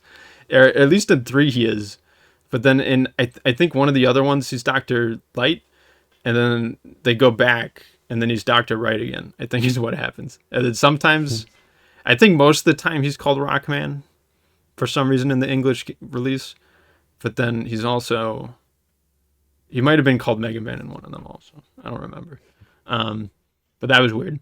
And then anyways, from the 3rd game on, the way the game ends is that it just says presented by Capcom with like this like space background thing. And like any button you press just does nothing. Like in 1 and 2, it would send you back to like the main menu and it would just like restart the game. But in this, it just sits at like the essentially the credits roll, and it just sits at like the very end of the credits, and just, I guess they expected you back in the day. If you wanted to play it again, you would take out the cartridge and put it back in, or turn off the system and turn it back on. Was that like better than just putting you back on the screen? Like, you had the first 2 set up in that way, and then 3, 4, 5, 6 all just go to the credits, and then they don't reset it. Like, it just seemed weird. And I wonder if that's just for the remaster, like the. I don't. No, it wasn't, because I would watch people play these games for some of them just to figure out, like, because I didn't want to memorize what all the Wily Stage bosses were week 2, so eventually I just looked up, okay, what does the dude do to defeat them? And even in that, like, it just ends with just that, which I was confused by. So because they were playing like older versions of this thing. So that was weird. But it is cool to be able to play this. This has also been on my Steam for probably 6 years or some shit. Something really long like that. Thankfully, now that you have a big, strong PC, you you can can play run fucking Mega Man. Mega Man from 1980. Yeah, I mean, some of these are not the most requiring things. Like this one and the next one I'll talk about, and even the one after that, and even Final Fantasy X. Like I could have played all of these on my older system.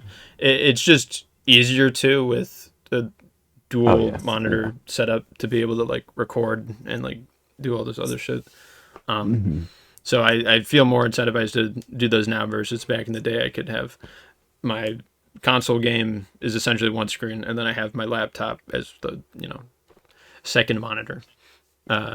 So versus back in the day, if I had to play a computer game, it would be my iPad as the second monitor, which was a bit of a scuffed setup back in the day. It was interesting. I think I had my earbuds in, but which was connected to my laptop. But then I had one of my earbuds out so I could listen to my iPad audio, and I would pause, which is usually playing YouTube, and I would pause that when like a story moment on the PC game was happening. I would put my other earbud back in and then take it out when the story moment's done, hit play again, and continue from there. So it was a silly setup, and I'm glad I've evolved from that, because having 2 monitors and a good PC is truly life-changing. Truly the masterclass of life. And it lets you play the Mega Man games in the best way possible. As the developers intended. Yeah, exactly. So I would like to, in the future, play the other ones beyond these ones. There's the Mega Man Legacy Collection 2. There's Mega Man X Legacy Collection. There's Mega Man X2 Legacy Collection. There's Mega Man ZX Legacy Collection. And then I don't have most of those. I have the second Mega Man collection, and then I'll probably eventually get the X2 ZX. And then there's also the like spin-off turn-based games like Battle Master, some shit. I own those for some reason on Switch. I've had those for a couple of years, and those are just in there. But because I wanted to like not play those until I played it literally every single other fucking Mega Man game. Yeah. Wow. So that sounds like a lot of fun. Yeah, these games are not super long, and if you are okay with old video game stuff, this is a good way to experience them. And the rewind stuff and the save states are a nice addition to have. And it's just a nice compact experience overall, I would say. I'm not necessarily going to revisit any of these. I mean, I might for 2, just because I'm familiar with that or something. But it's I'm glad to have sort of visited these in the same way. I have a more positive sort of takeaway from these than I did the Sonic Origins Plus thing, where I sort of liked some of them, and some of them I didn't like so much. This I enjoyed more overall, I would say. So it was fun to visit. Cool.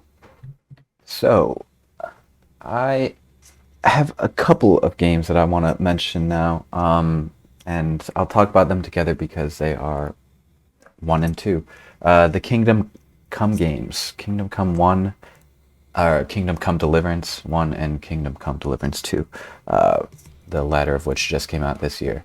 Okay. I wanted to check out 2 because I've been hearing really good things about it, and 1 has been one that has been on my radar for a while now. I have heard it's like a little rougher around the edges, but then 2 is where everything got polished up. And lo and behold, that's exactly my experience with them. I really like them. I think I have a reasonable amount of problems with 1 that I'll get into. But in general, these games are historical RPGs.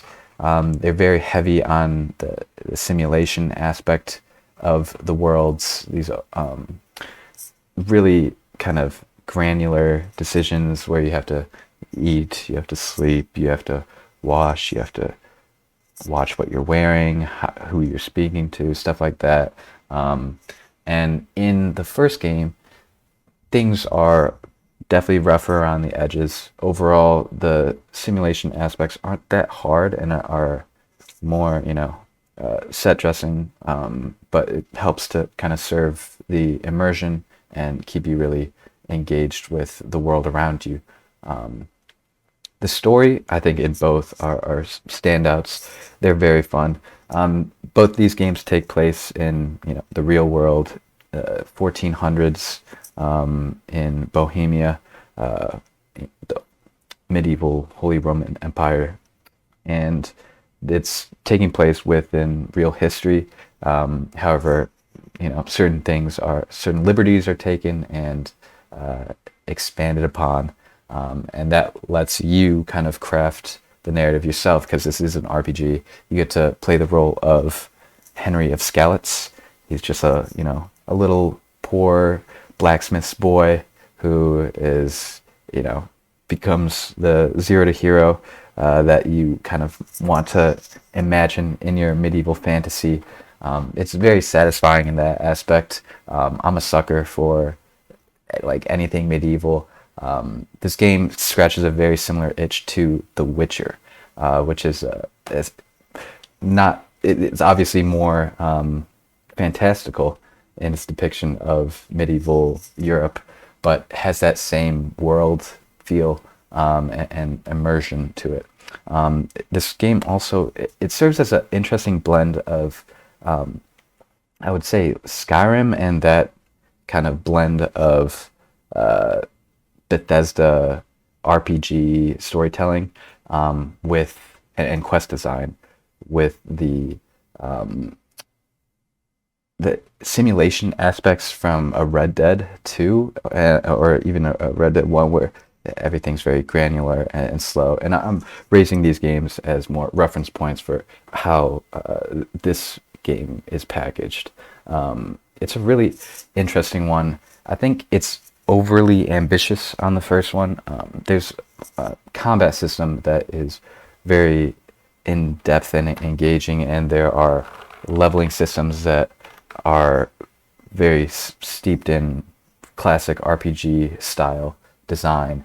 However, those two things are somewhat at odds, where you have a combat system where you're working with different poses, and it's almost like the game For Honor, if you know that game, which came out a little while ago, where you have certain stances for your weapon that will you have to kind of match up if you're blocking an enemy's attack, or you have to kind of attack where their indicator isn't.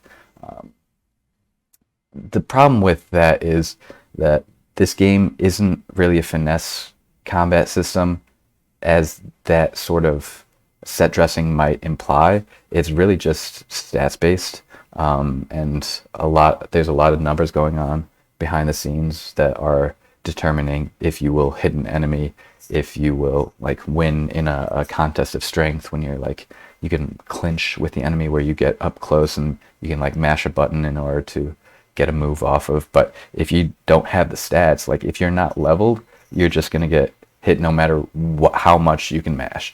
And so that's not really explained to you. And so there are certain things where the design of the game is somewhat obtuse and is unexplained, and then you're also dealing with the immersion aspects of the simulated life that you have to be carrying out with food and sleep and everything else.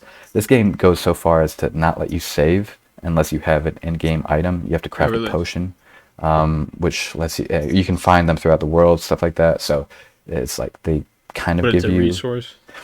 It's a resource. Only so many of, or do you find a decent amount of them? Or? There's a potion that you can unlock the recipe for, and so all of the ingredients are just out in the world. There's a lot of gathering and crafting, stuff like that, all very kind of granular and immersive, but it's also a bit of a pain when you haven't saved in a while and you die and you're oh shit, all of that, like they add, like, oh, you can lose hours of progress. I luckily knew that, like, this is one game that I think for the first one it would be beneficial to watch a video or something, some tips, some beginner tips, because it doesn't hold your hand and it can dampen the fun, especially towards the beginning. Because there are ways, like any kind of classic Bethesda RPG, where you can just repeatedly do an action in order to gain XP for it.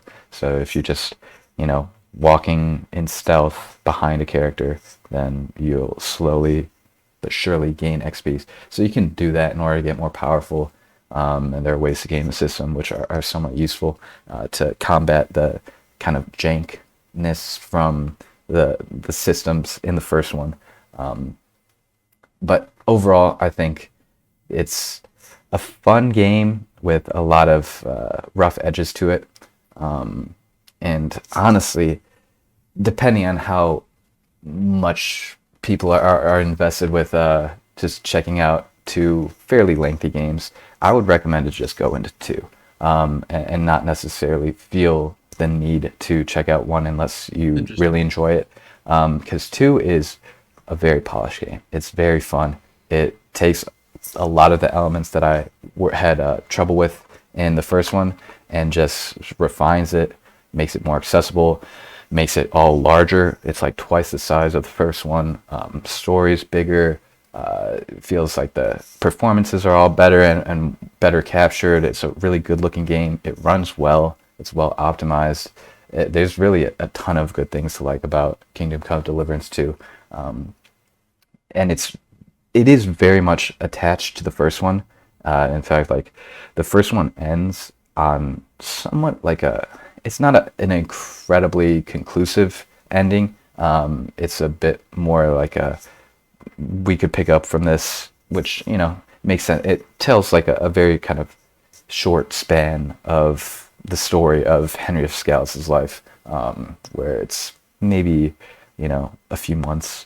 And the second game picks up immediately after, like 5 days after the first one ends. So it's interesting. Easy. It's weird that I wouldn't recommend the first one then, because it's so, obviously connected. But they do a good job of getting the player up to speed with what happened. All the narrative aspects of the first one are more or less replayed or just readdressed in the beginning prologue of the second game. And that prologue is all of that is able to fit in the prologue, because prologue is like 40 hours. It's a ridiculously long prologue. It's a whole area, so it's hard to kind of label it as a prologue.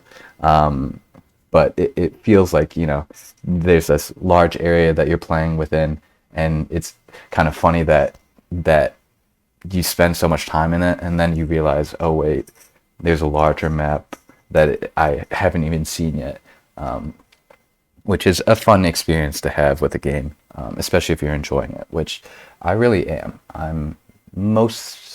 I'd say I'm like 50% done with the game probably now. The story I'm liking maybe even more than the first one, but it's similar quality.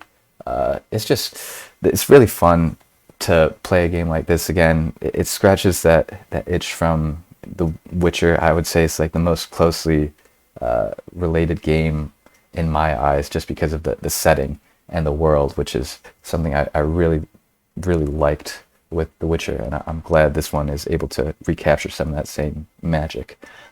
Even without the magic, it's all just history. And who would have thought that, the lore and the world building for Earth is so crazy? It's like, what? How did they do that? But it's fun to actually kind of take a look back in history in such a grounded and immersive and like personal way, because you're the soldier, you're the foot soldier, you're the knight. You get to meet the lords and the ladies and take parts in the tournaments. I was a sucker for that as a kid, and reading those books and all that. So this definitely is right up my alley, and I'm glad to report that the second one is as good as everyone's saying. It's going to be a tough game of the year competition this year. I think there's a lot of things to like. Yeah, for you, I've only played. I wonder if Clair Obscure is the only 2025 one I've played. Oh, Donkey Kong Bonanza, Mario Kart World, Xenoblade X. Mm-hmm. Yeah, Clair Obscure for me. Yeah, yeah, it's a good one. It's hard to beat.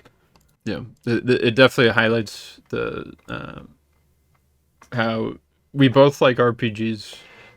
I tend to prefer the J ones. You tend to prefer Yeah. the W ones for Western. Yes. Yep. And we're fans of both. Yeah, we dabble in the other side of things sometimes. I've played And really, Clair 20 hours Obscure of is Skyrim. Clair rookie Obscure is numbers. sort of the Rookie intersection numbers. between them. Yeah, in a way. it's a Western JRPG. Yeah, France is closer.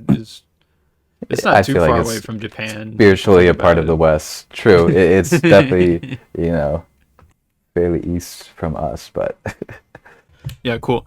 Yeah, for these games, like I've seen them on Steam every now and again. yeah, yeah. And I don't know if I'm too interested in the first one, especially if you're saying like, oh, you skip it, sort of. But like, I don't know if I would still I think necessarily check it out, or if I accessibility would not. Like, wise, I don't know. yeah, it's there. Two is just a good time, honestly. Okay. It's like it's a video game. Like if you're looking for that sort of sense of immersion, a world that you It's can got get lost everything in. to it. Like the combat's fun. The Yeah, story the is. combat is fun.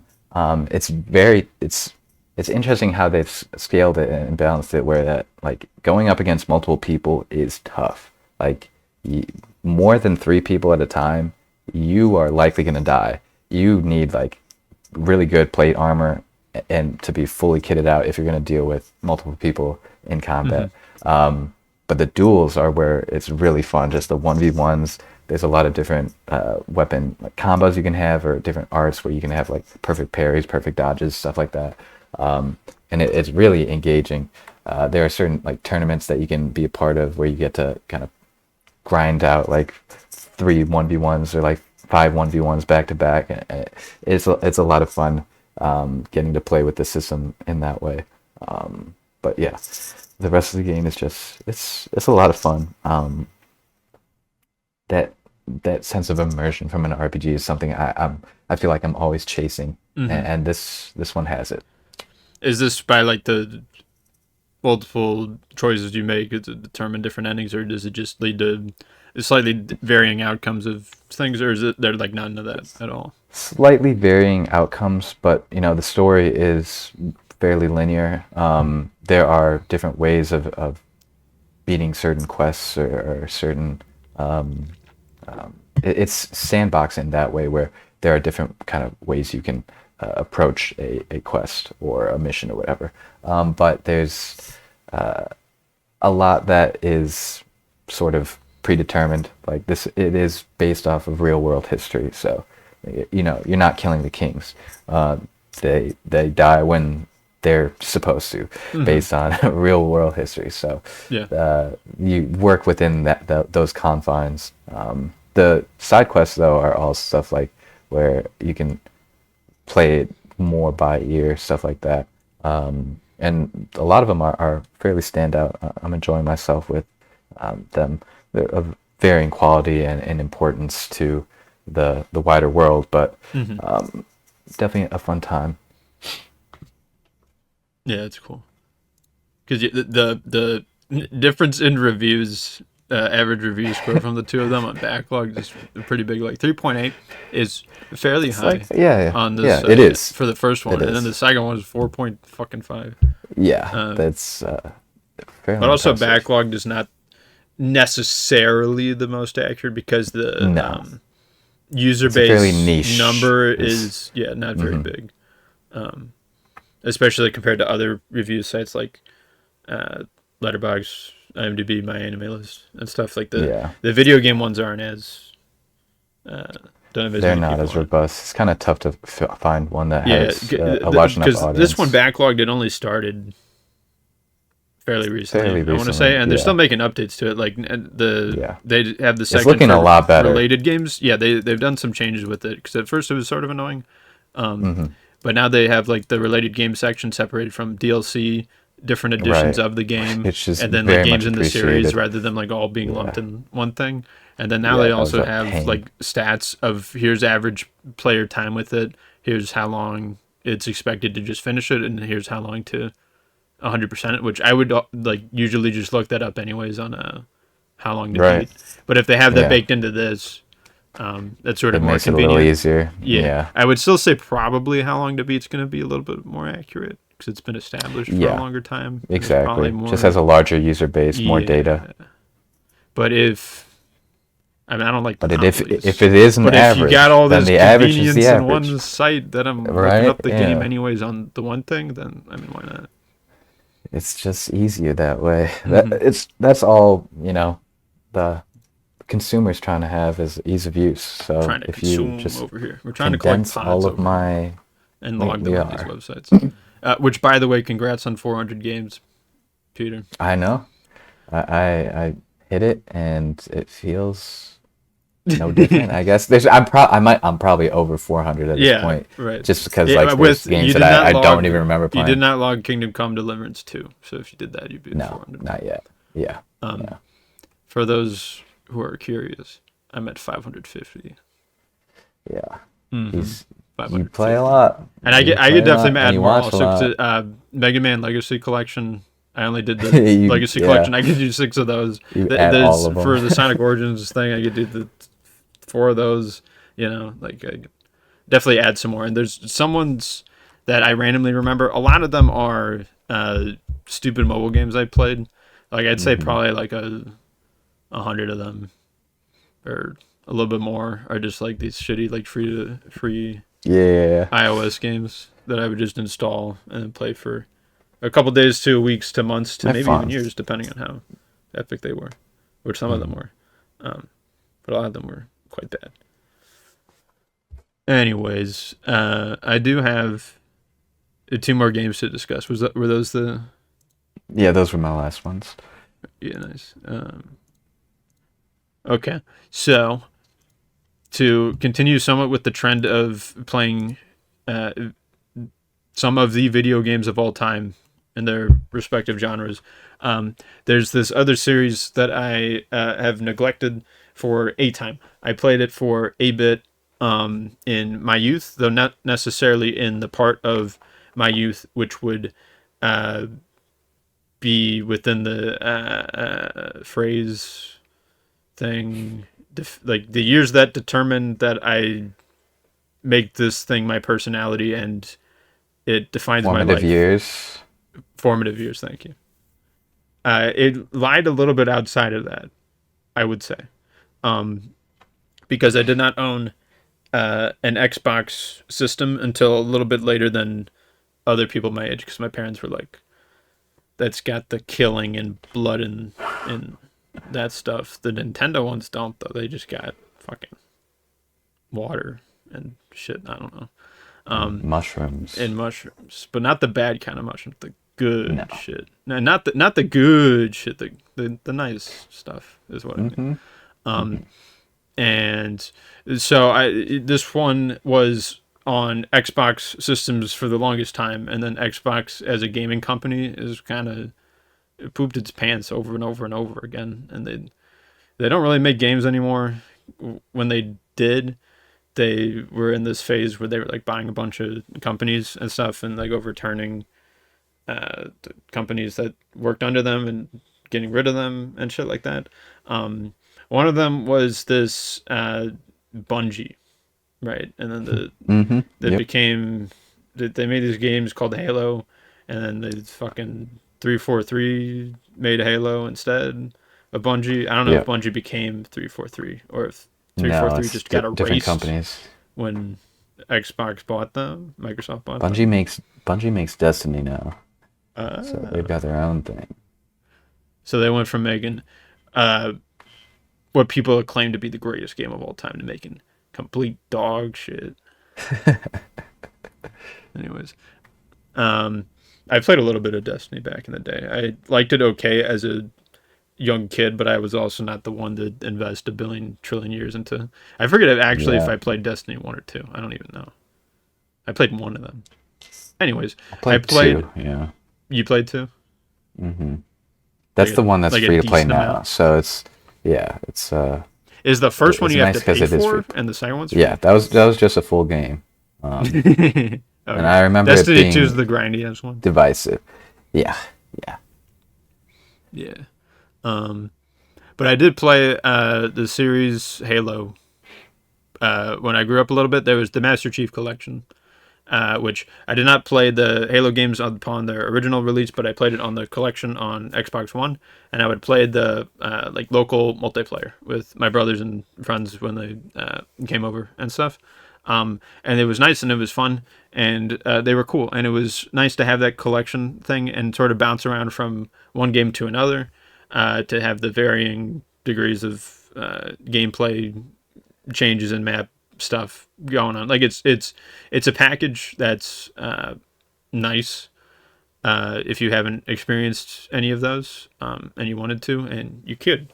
And I only did the local multiplayer of that, and people all over the internet rave about how epic and cool the single player campaigns of these games are.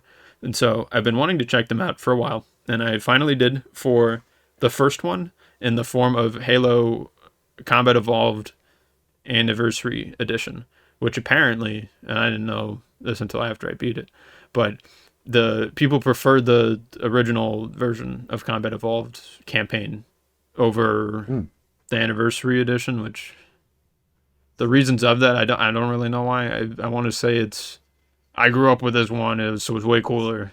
I want to say it's that. I don't actually know. Maybe There might be legit reasons.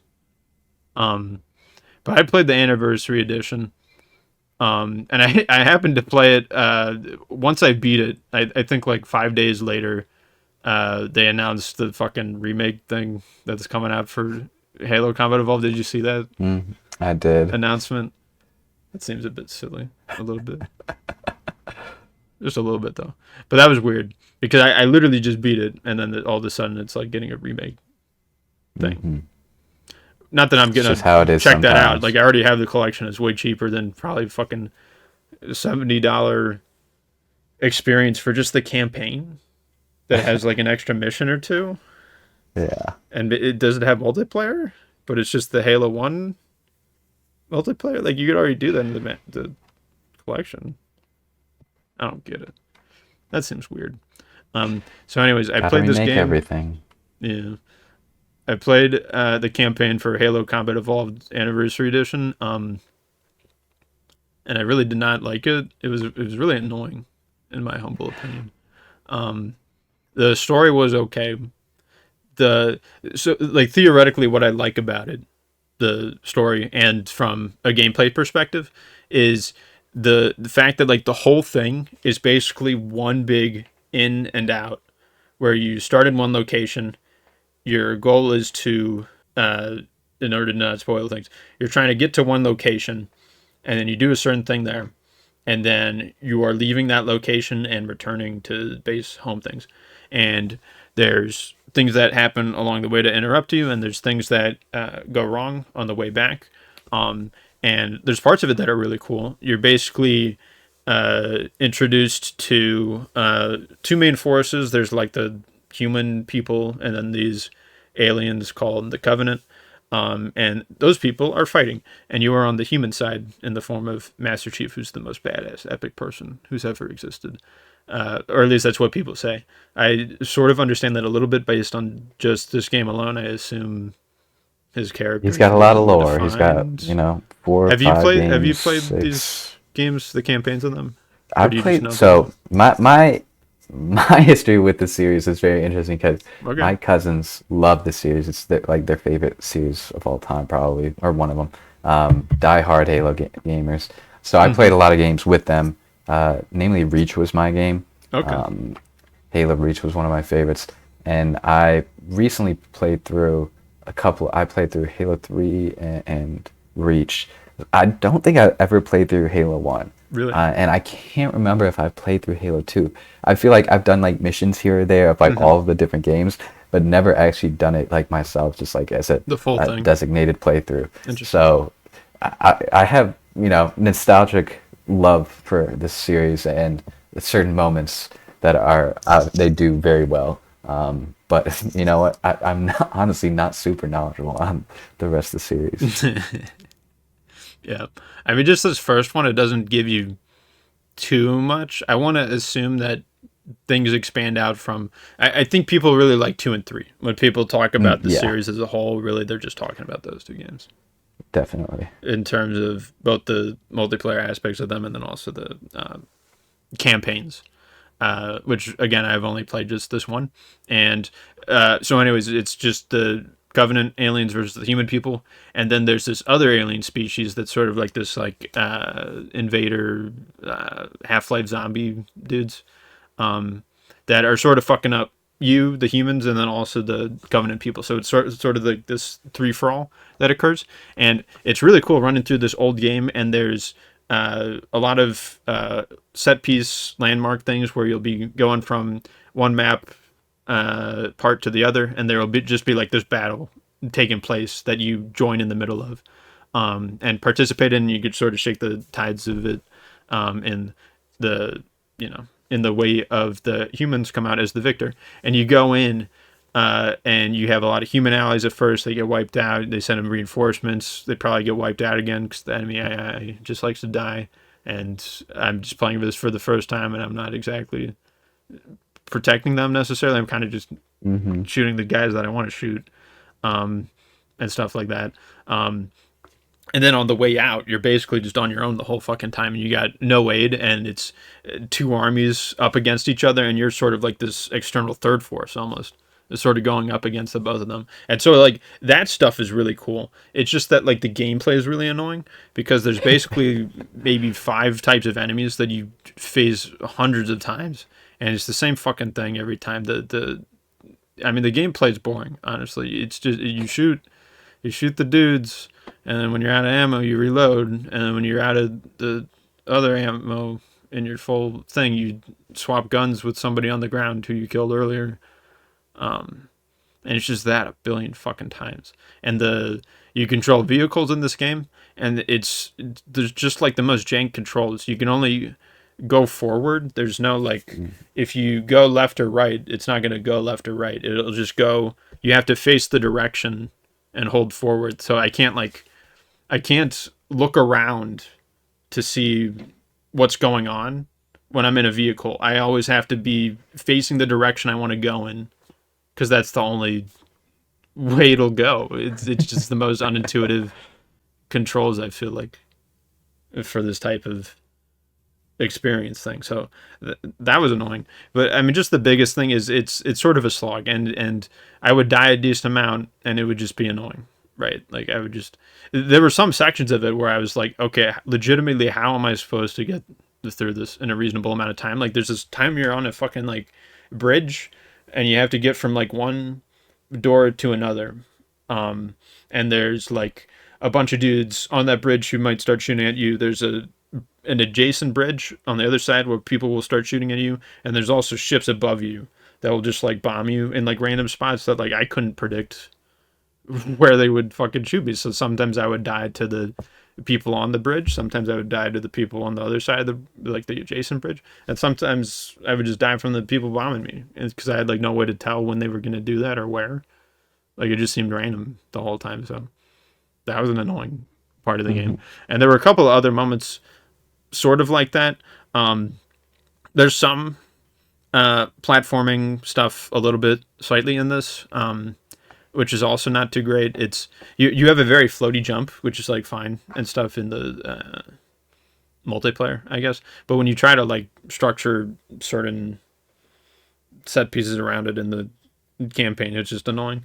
And I would use that word to sort of sum up my experience with this. Like again, the story was okay, I guess. It wasn't anything substantially like nothing wowed me about really any of this. if anything, I look forward to playing the legit titles that people prefer, and hopefully it's not nostalgia. And it's a legit good time because I want to enjoy this, and I went into this expecting fun, and that's not what I got. So that's unfortunate. I think Halo Combat Evolved, the first one, is few people's favorite Halo. I think it's definitely 2 and 3 where But people they like kind it of locked it in. still. People do like it, but that I would not be surprised if it is heavily based in nostalgia. It's an old game at this point. Yeah. It's 2001. I did not realize the vehicle controls were that bad though. Yeah, I can imagine disliking that because I've played games with those controls for the vehicles where it's like it's a lot. You're facing the camera all the time, and it just feels so awful. Especially Oh yeah, now, there's 'cause this one vehicle section where never it a fucking thing. sucks. You have to like, you're on like this hovercraft thing. I forget the name of it, but you have to like go. You have to like ascend this, not tower, but like fortress thing, and you have to like zigzag around. And there's a bunch of people who will shoot at you from the floor and from the sky and stuff. And it's just so annoying. And controlling that thing, it fucking sucks. That's another part that was bad. Anyways. You were saying about the... Oh, no. Oh, okay. You had made your point. Said your piece. Yeah. Got my point across. I pretty much said everything I also wanted to say. I'm looking forward to playing 2 and 3. And then I think from there it drops off once 343 takes control and they're like, how do we fuck this up? Yeah. Let's add I would play Reach alongside that. Or something. Reach is a fun one. Okay. Shorter campaign, but I played through that relatively recently, and it's definitely a good time. With shooters like this, the level design matters so much, and like they expand upon the enemy variety in the later games, obviously, but I can understand the frustration with a limited number of enemies to deal with and just finding wave after wave, level after level. It's like, okay, I'm over this. It's interesting because like Final Fantasy X, right? I talked about the how there's only so many enemy types. There's way more than in just this, but you're doing a lot of fights back to back to back in certain sections of it, and you're fighting throughout the game the same enemy types. They just slightly change from time to time, but I'm cool with it in that because it's broken up by so many other things. You got the story, you got the whole RPG menu management of things, you got the side content, you got exploration and stuff like that. And this, it's just the whole thing is the shoot. There's like a cutscene every once in a while. But I mean, it's just so.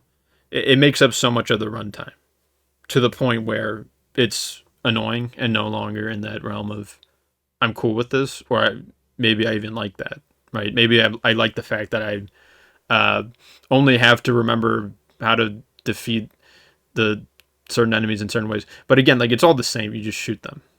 You know what I mean?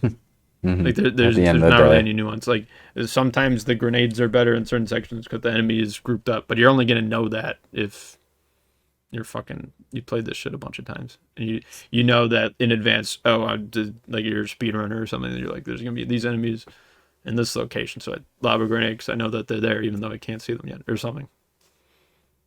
I'm just making that up, but it was annoying, and I hope people who like that game can maybe sort of see where I'm coming from. Again, I don't want to dislike it to dislike it. I want to like it. Like that would be nice if I did enjoy it. I just don't think there's just enough like super meritable about this one. But I do again look forward in the future to checking out 2, 3, and also Reach now. And then I think I have played all of them, just the multiplayer of them. So I look forward to the campaigns doing those. Oh yeah, and then I have this other entry, which is not necessarily a game of all time, but it fits within a series that's somewhat popular and well known about, and it's something that I've played a couple other entries in that I have not touched since this podcast adventure thing of ours has started. That being the Yakuza series, which is a series I overall enjoy.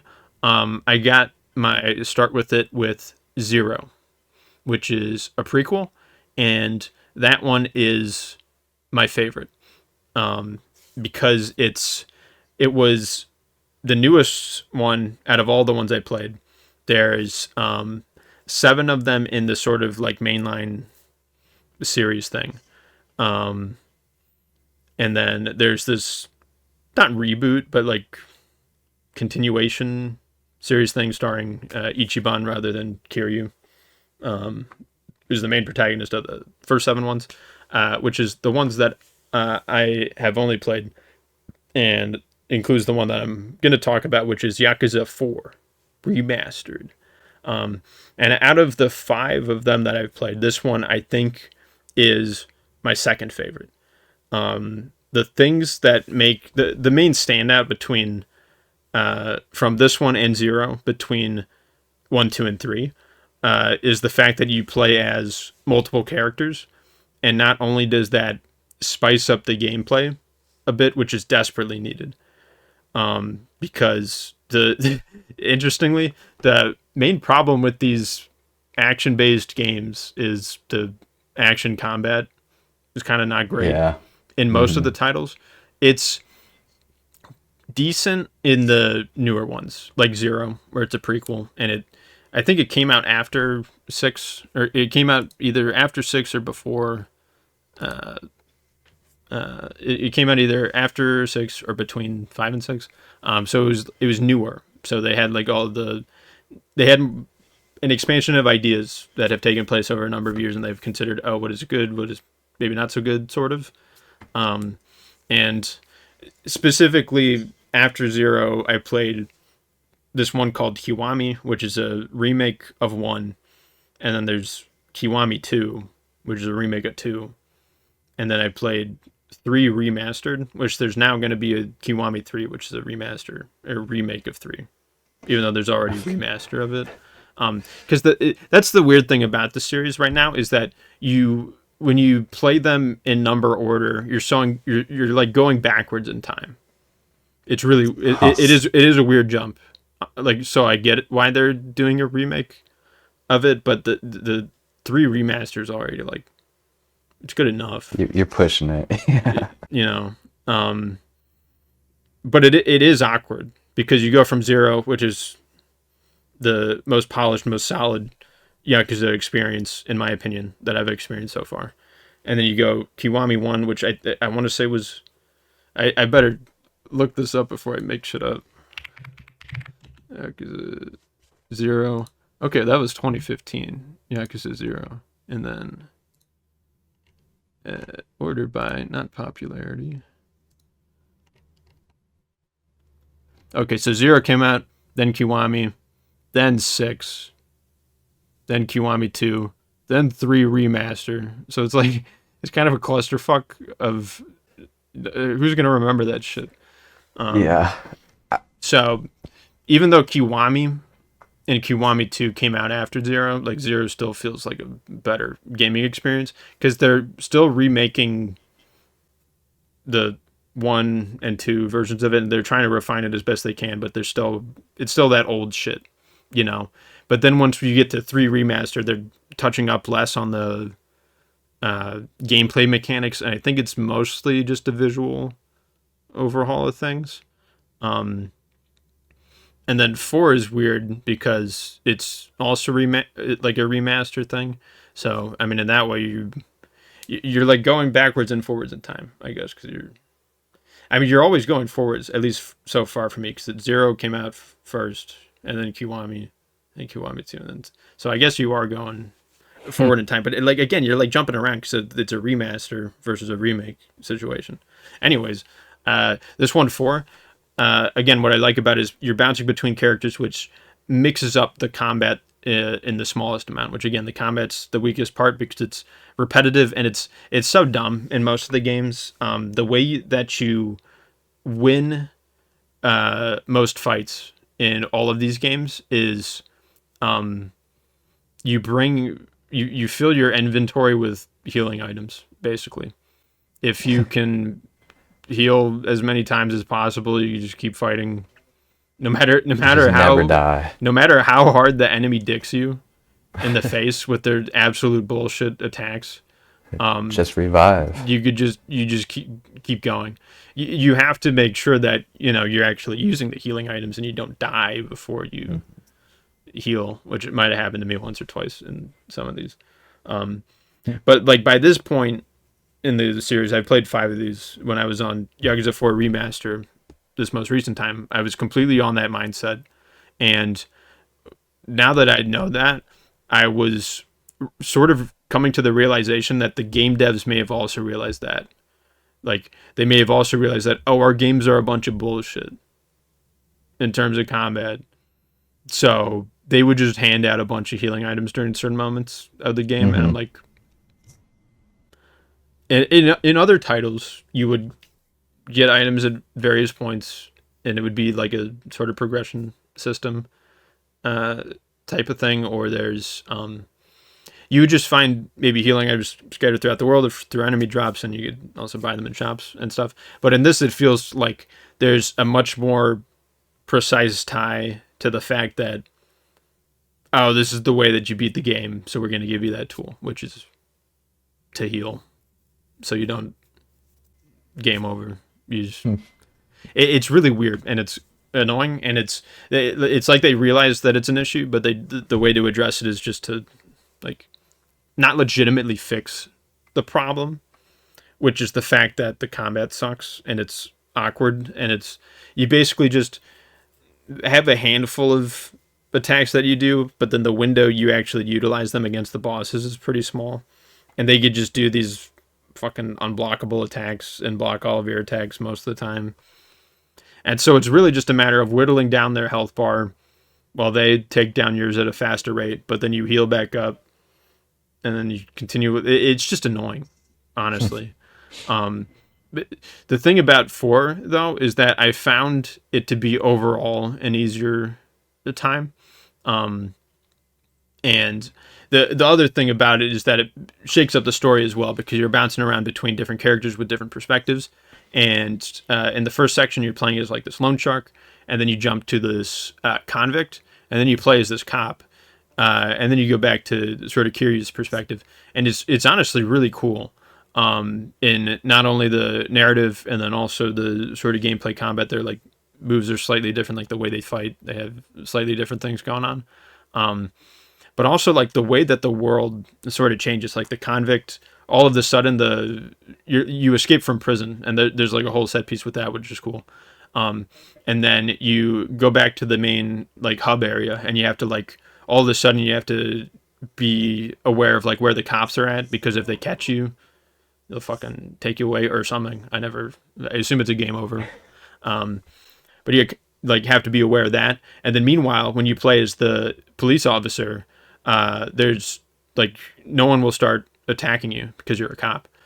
Which these games sort of like have random encounters in a way, because you'll just be like running around throughout the hub of the city, and then like some random thug will approach you and be like, I don't like the fucking way you looked at me, I'm gonna beat your ass. And then I mean they're just like easy ass dudes, so you beat their ass. But when you play as the cop, there's like no one wants to fuck with you, because they're like, I shouldn't do that. Which is like cool and unique and interesting, and it just changes subtly like the way that the not only the way that the game plays, but the way that the world works.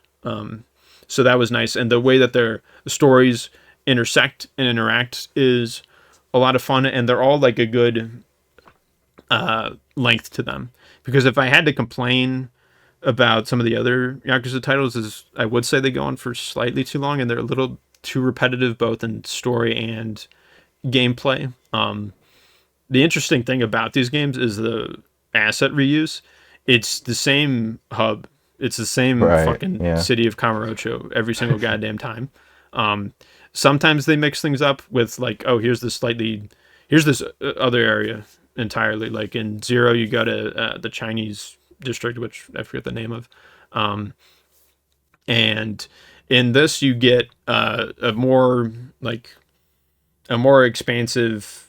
It's almost like Tears of the Kingdom design philosophy when it Oh, came to okay, like okay. how do we expand the world when by also keeping it the same. Oh, we add shit in the sky and underground. So in Hell Yakuza yeah. 4 Remastered, you could there's like rooftops that for some reason are like connected, and so like you could run around on like those and shit. And then there's also more underground stuff there. So Tears of the King just fucking stole from Yakuza 4 Remastered. I guess they were like, I like the way that they reuse their locations in that while doing the new shit. Um, so, yeah, but like it's weird and interesting because these games are fucking asset overhaul reuse every single goddamn time, and there's like maybe there's subtle things different about the Kamurocho between each game to the next, but really they all feel the goddamn same. Like you get very familiar with the structure of it and the way that the streets are laid out and stuff, and it creates a sense of familiarity. Like when you come back to them and you're like, I'm home. Hmm. I'm on fucking. I don't know any of the street names, but like when I open the map, I'm like familiar with. Oh, that's right. That's the name of the thing. You know. Or it's like I know where like the Don Quixote store is in reference to the Mm-hmm. Mm-hmm. just like everything else, and I know that like sort of behind that to the north a little bit is the gaming what the fuck is the game from Japan and China? They have different versions of it. Mojang or Mahjong. Mm-hmm. They have a Mahjong parlor behind that. Anyways, um, I didn't do too much of the side content mini games in this game. The series is also it's sort of known for that in a way where it's like there's like the Sega arcades and there's like fucking golf and bowling and random stuff like that. Those game modes tend to not be so expansive or good really. I mean like the Sega arcades, it's literally just random. It's some fighting game and some racing game. I think. I don't know if it's the same in each of these iterations. I only really messed around with it in zero, and then I like in Kiwami 1. I checked out some of them. And I'm like, oh wait, this is just the exact same thing in zero. So I just didn't fuck with it too much in those, and I haven't really checked out too many of those locations since I don't know. I'm just in it mostly for the story, and I did do some of the side quests in this one. They tend to be quite funny and enjoyable, and the series is known for having like weird, wacky side content to go alongside like the most serious sort of stories.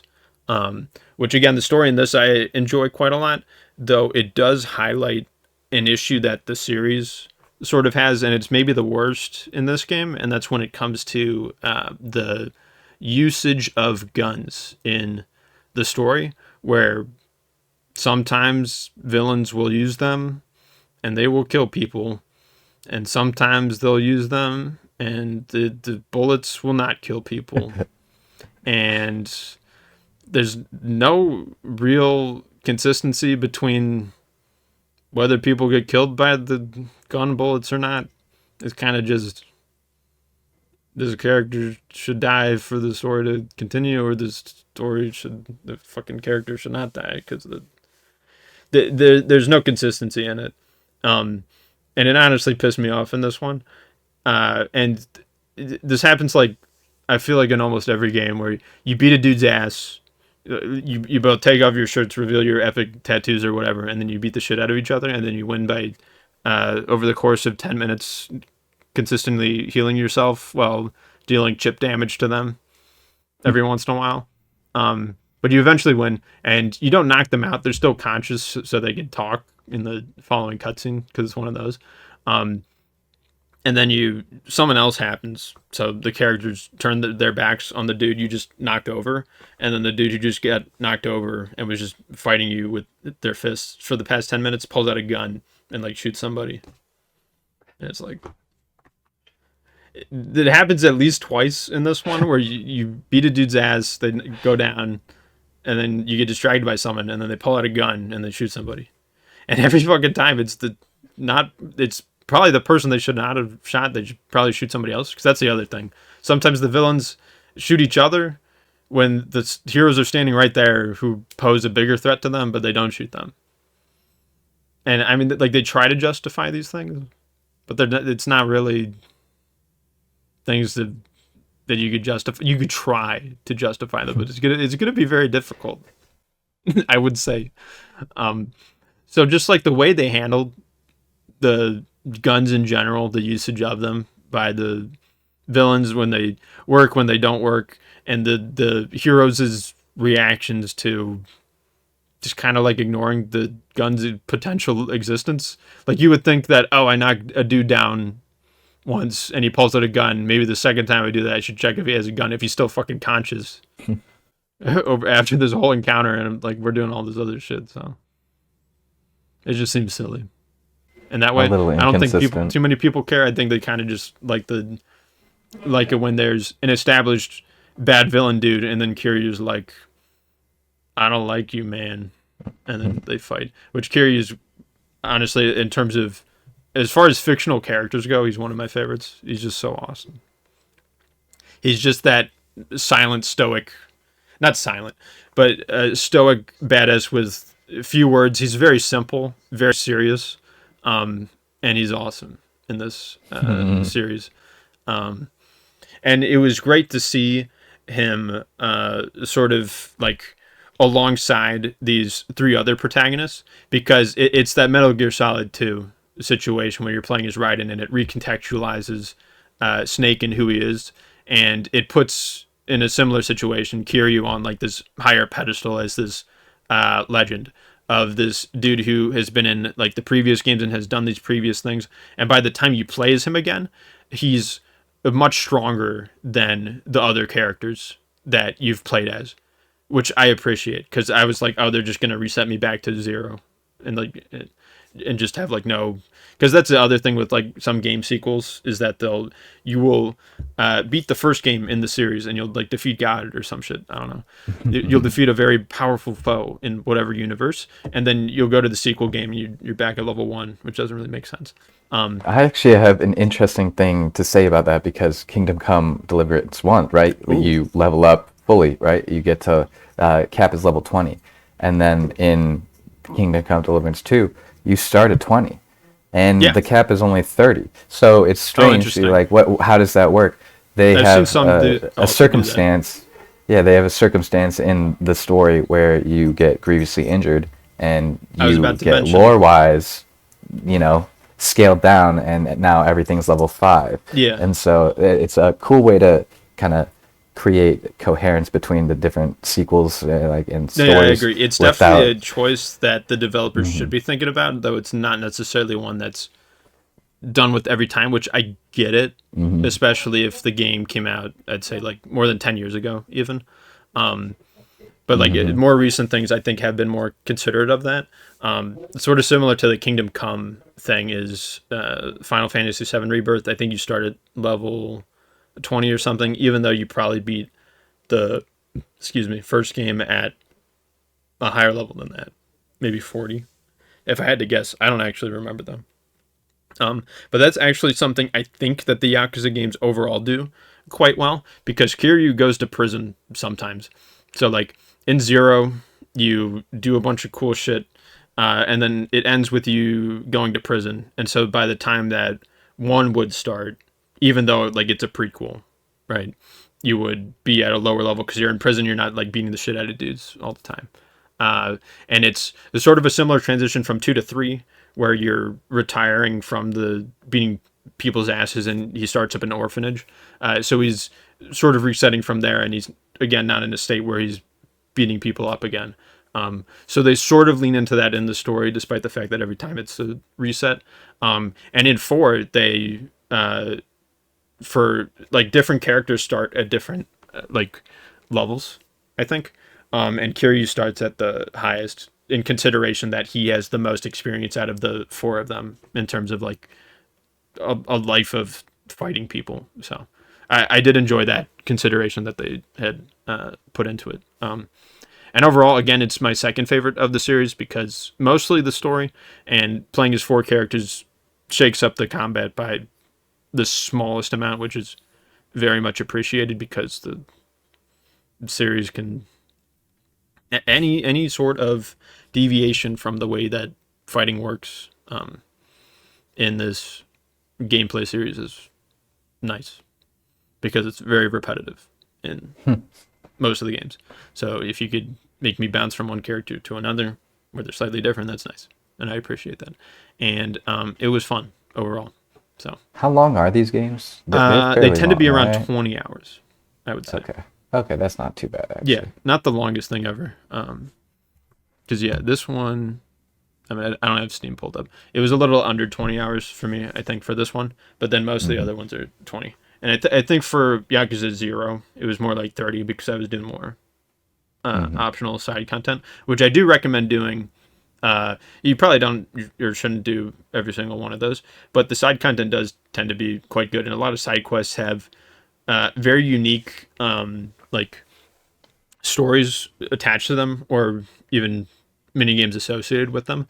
Like one of the side quests in this game was like a 6 people blind date where like these 2 random dudes stop you and they're like, our friend bailed and we needed to stand and you want to come help with us, and your goal in the side quest is to help one of the dudes hook up with one of the girls by like saying the right dialogue choices to like get him to say stuff that would like appeal to her emotions. And it was funny and like enjoyable and like weird and different from a lot of other video games. Like most games where you're a mobster dude and like beating the shit out of dudes probably don't have stuff like that, you know. So like the series is unique in that way for having those 2 sort of main distinct tones of the serious life or death stuff that's affecting hundreds of people, and then the side plots of random goofy nonsense. So it's what this series handles best, and this one is a good entry in that list. Funnily enough, I would say the same thing about Kingdom Come Deliverance games as well. It's like you have the obviously fairly grounded and political story, main storyline, but then a lot of the side quests are doing very similar stuff. There's a quest that is exactly as you describe, where it's like you have to kind of side wing or side man for a character on a date, and that's funny. It's very fun. The medieval times. Exactly. People were doing that back then. Was that part of the historical research? Yeah, exactly. For that game? This like, was we were doing that back then. God damn. Yeah, it was written down in a historical manuscript from 1400. All right, yeah, that's the video games though. We got the music. It is. I have nothing, but I know Peter does, or I'm guessing. I do. That'd be embarrassing if Peter had nothing. No, there's always music. There would be no. There's always music coming out, and a lot of good ones to point your way. First one from Rochelle Jordan called "Through the Wall." It's just a great deep house album. Really, really good dance music. Really percussive and moody and sensual. Really, really good stuff. Another album from Silvana Estrada, Vendrán, Suaves, Lluvias, which is her album that has been in the works for a while now. I'm a big fan after her previous album, and this one is equally as gorgeous and intricate, very beautiful and moving folk music. Another album to point your way from Sudan Archives called The BPM. This one is very bombastic, a mix of certain genres, R&B, EDM, and other house and club oriented stuff.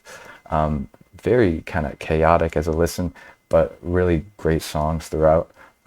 It's fairly long and varied as a project, so there's a bunch of different songs that might appeal to different listeners. One more album to point your way from, Headache, which is the alternative name of Vegyn, who is a producer and a artist. But this newest Headache project, he has one other album, this one called Thank You for Almost Everything. It's a really interesting project. I like Headache a lot. It's almost poetry to some extent. It's spoken word. It seems like it's just Vegyn's writing filtered through like a text-to-speech AI voice, and it's just recounting on the strangest and most mundane and embarrassing and profound things in this spoken word aspect, over the backing of down tempo beats and like really great production, because that's what he does. I'm a big fan of this project, but it is a unique one to point your way. Another second album from The Last Dinner Party after their debut last year. This one, From the Pyre, equally as good, very grand and orchestral art rock, a lot of like pop elements, great vocals, great blend of kind of beautiful and moving pieces along with more aggressive and rocking tracks. A very good follow-up from them. Another album from Not for Radio, which is a side project from Maria of the Marias. This newest album from her called Melt. Really beautiful dream pop, impressive production that just kind of seeps into you. It's very kind of heavy and mellow and warm, and it really works well with her voice, which is just fantastic, and glides over these very dreamy beats. Really good writing, as well as some of her more catchier songs on this, impressively, despite the kind of mellow and melancholy of the rest of the album. Another album came out recently from Florence and the Machine, classic art pop, art rock girly whose band has been, had a ton of success throughout the years so far, and is coming off of a recent album that came out last year or a couple years ago, that was a bit of a return to form for her. And this one is maybe even more so, stronger, more vibrant, and more powerful. Very kind of grand and operatic in that kind of way that Last Dinner Party was, but even more dramatic and gothic and witchy, which is very much a good thing in this context. Speaking of witchy, the newest album from Anna von Hauswolf, Iconoclast, really interesting projects, strange blend of weird genres, rock and post-rock and dark wave stuff.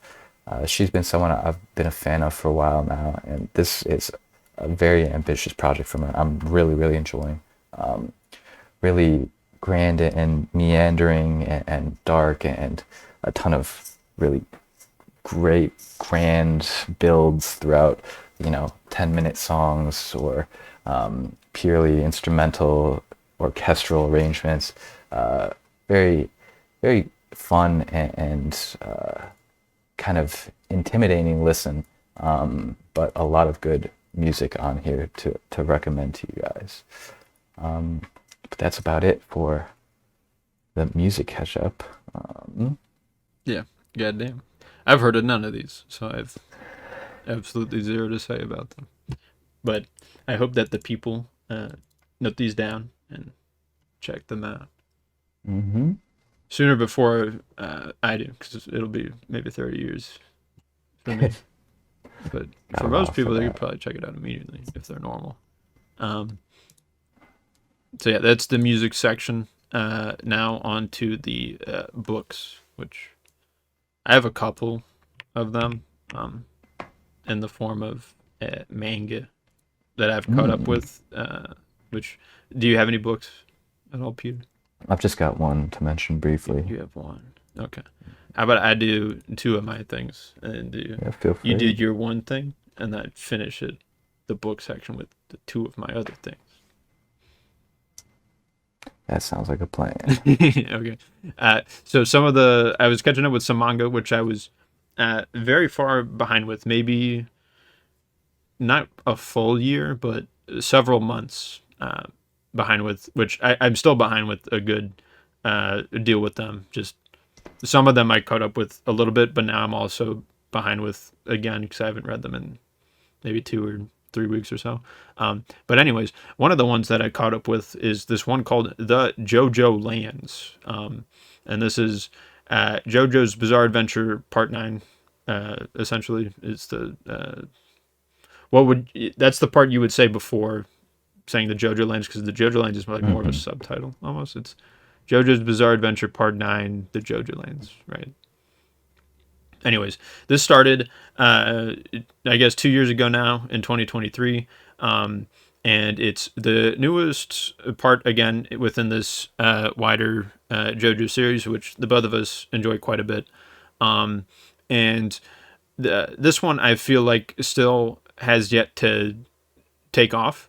I enjoy the setting, and the character designs are absolutely wild, and maybe the best that he's done. They're very unique in terms of looks. Like there's this dude who wears this ball cap hat with like the biggest brim, and he's got like paint or some goop like just constantly on his face. I don't know what the deal is. But there's stuff like that all over, where just every character looks so unique and distinct and has so many things going on with them, and the abilities are very difficult to understand reading it on a weekly or this is a monthly one, so on a monthly basis it's very difficult to piece together what's even happening, which might be the main thing preventing me from being too emotionally involved with the whatever's going on currently. I did, however, like the most recent arc of things, I feel like it's going in a direction now, though for a while it seemed directionless when part 7 is my favorite, and even part 8 still, despite it being a step down, it felt like it was sort of, actually no, that one felt a bit lost also for a long time, but I still enjoyed it being lost within itself. This, however, just it doesn't feel lost, I would say, but it still has yet to find its true place within the overall JoJo space of things. So I'm still curious to see where it goes. Like 2 years in is not very long at all for these JoJo parts, because again they're monthly and the chapters are longer than the typical weekly a chapter, but still for Araki at this point in time, like I want to say part 8 was, he was making that for like over 10 years or something absurd like that. Yeah, it was a long one. Yeah, not because it was especially that much longer than the other parts, but he was just working on it slower, because the man's like 60 or some shit like right now. No, he's one of the older mangakas still working. Yeah. And he's really fucking good. He's really good. And his artwork is still nice. It's just we still have a ways to go, is it what I would say. Maybe in a couple of years we'll figure out where the direction is heading. But until then, it's kind of just a thing that I read and I'm like, there's a lot of stuff to appreciate about it visually, for sure. But beyond that, it's there's less tangible things at play. Currently, I hope for that to change though, eventually.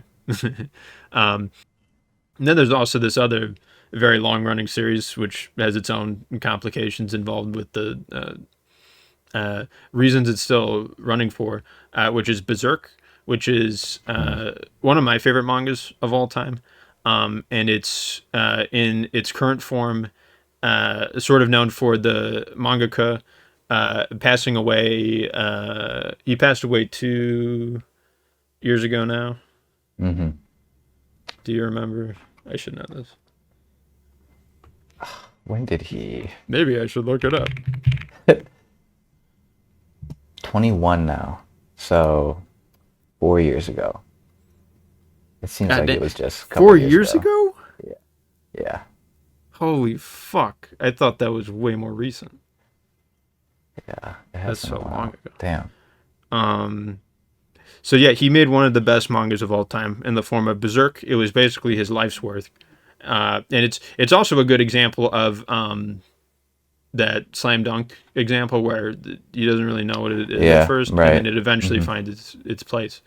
Um, and it remained unfinished by the time he died, and it was taken up by this associate friend of his who was another mangaka who was working on like other things, and he was his close friend, and he's now taken over and is currently working with the team to finish the story. And it's a rather weird and complicated case where I Hmm. feel as though it maybe should have just left unended, maybe. And I know a lot of people sort of agree with that, and a lot of people who agree with that have stopped reading it. I, however, have continued to, and I find it to be very interesting because this is a very unique case without too much of a precedent from what I'm aware of, where the main author of the manga passes away and then it's continued by other people based on random notes that he's had. Um, it's happened for novels a good amount of times, Hmm. but manga, since it's a little bit more of a recent form in these media things, this is probably the first major instance of this thing. It was rough at first, definitely, because the chapters were super short. The art noticeably looked different. And now the chapters are a bit longer and a bit more coherent. And the art style is still not like the peak of the Berserk look, but it's still very, very good. Like, definitely. Hmm. It's just not that, like, 120% standard that Miura set for himself. But by manga standards, it's still very, very good looking. And again, it's in this weird spot. I'm reading it and I'm sitting here sort of enjoying it, I guess. I think it will end soon. I feel like because it's got to be a really awkward position to be in, and I honestly do wish the team the best because they're just getting fucking bullied by I feel like a lot of people on the internet for like fucking let it die, and like they're in this weird spot where they're trying to continue and honor the man, the myth himself by finishing the story that he unfortunately was not uh, able to. And everybody, not everybody, but a lot of people on the internet is like, "Fucking, I hate you for doing this. Just stop." It's like you're putting all this time and energy into finishing this work just for a bunch of people to be like, "Fuck you, I don't like you." It's like a weird. I feel like probably not so great situation to be in, but I do wish them the best, and I think for what they have accomplished thus far, I think they've done a good job. It's again a very difficult position to be in. So, but they've continued with it, and still for these past a couple of years now. So I, uh, I can only assume it's ending soon. I feel like they don't want to elongate it too much. You know what I mean? Hmm. But if Miura really did have all these notes of certain things to get accomplished, they would want to at the very least get that at a reasonable pace, and then end it from there. So it can go in any direction. I expect it to end within the next year or so, if I had to guess. So I don't know. Really? The manga chapters come out not very often. I mean, I'm drawing that conclusion based on the fact that again, they probably don't want to be in this situation for too long because Sure. it doesn't seem like a very healthy one, like on their mental Not side of very things. If I'm being sustainable. honest, Hmm. so I would expect it to end within the next year. But if it keeps going beyond that, I would not be surprised either because there's definitely way more that the story can do, despite the fact that it did feel like Okay. even before Yeah. Miura died that it was reaching its conclusion. So, I mean, I don't know. It's interesting to say the least. That makes sense. It's a classic series that, I mean, we haven't really talked about it at all, No. but it's both of ours like favorite manga of all time. It's many people's favorite manga of all time. Like some of them, it's their favorite story of all time. Mm-hmm. And it's a very impactful one, but it is especially tough because we lost the author unexpectedly and before his time, and I fell off of reading the new ones after his death just because they were coming out so infrequently. It was like once every 5 months. That it was like, oh, I forgot this was even coming out. It was really weird timing, which it might be on a monthly basis now that they've settled into things, or it might be every couple of months still. I don't really know, because I like binged, caught up with a bunch of chapters after like a year or so of not reading it. So, which I might do at some point down the line. Yeah, I would recommend it, honestly. Like it's going in directions, and it's just such a unique situation to be in, and to like look at and experience unfold. You know what I mean? Like from like a meta perspective. Mm-hmm. But I can understand also if other people don't wish to pursue that or want to handle that and just want to let it be at the ending in your head is where Mir stopped being involved in. Like, I get it. So yeah, that's my 2 things though out of 4 in total. So what's your book? One of the book club books that I chose, and that being the book called Hamnet from Maggie O'Farrell. I chose it because it's actually getting adapted, and I've heard good things about the movie Hamnet. It's an upcoming film from Chloe Zhao, Paul Mescal and stuff. I've heard good things about it, and I was interested in the book. Book is a little slow and a little boring, not gonna lie. I can see it being evocative, and I'm wondering if it will maybe translate better to screen. But there's it's not much that happens. It's slow. It's kind of building up the relationship between William Shakespeare and his wife, or soon-to-be wife. Obviously, it takes place over the course of different timelines and different years in the relationship. But it is very kind of slow-burning, very flowery language that, it could be described as purple to some extent, or it is needlessly wordy in order to get, it draws out the length of a passage, and it feels like not much has happened, even though there's a lot of words said. But there are also moments where the prose and the language is very poignant and beautiful and memorable. So there's a lot of kind of conflicting feelings I'm having towards this. I'm not done with it yet, but I'll be interested to see how it ends, and also to see if the movie is more successful, because the book is very popular and people like it a lot, and so is the movie, which will release, I think, sometime this month. Oh, really? But I guess we'll see. Yeah, I didn't know that this book came out this recently, 2020. Yeah. I figured it was like an older sort of thing. Right, yeah. Well, it's the obviously it's adaptation. adapting a story, or is it like a fictionalized telling the backstory version of it's the thing, or it's is it supposed to be just non-fiction? talking. Yeah, it's supposed to kind of tell the story of Agnes, Will's wife, who not much is known about her, but I guess it's pieced together. So they make stuff up, so it's fiction. I wouldn't be surprised if there's some elaboration, but I think it's supposed to be historical. Okay. But historical fiction, I guess. Maybe. Just kind of playing with the moments.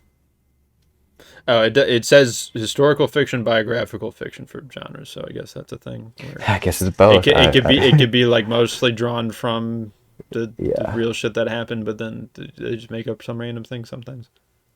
I guess that makes sense. It's a genre that it's just imagining. We're imagining the emotions that were felt, even though there's not really any direct historical evidence of what they were feeling.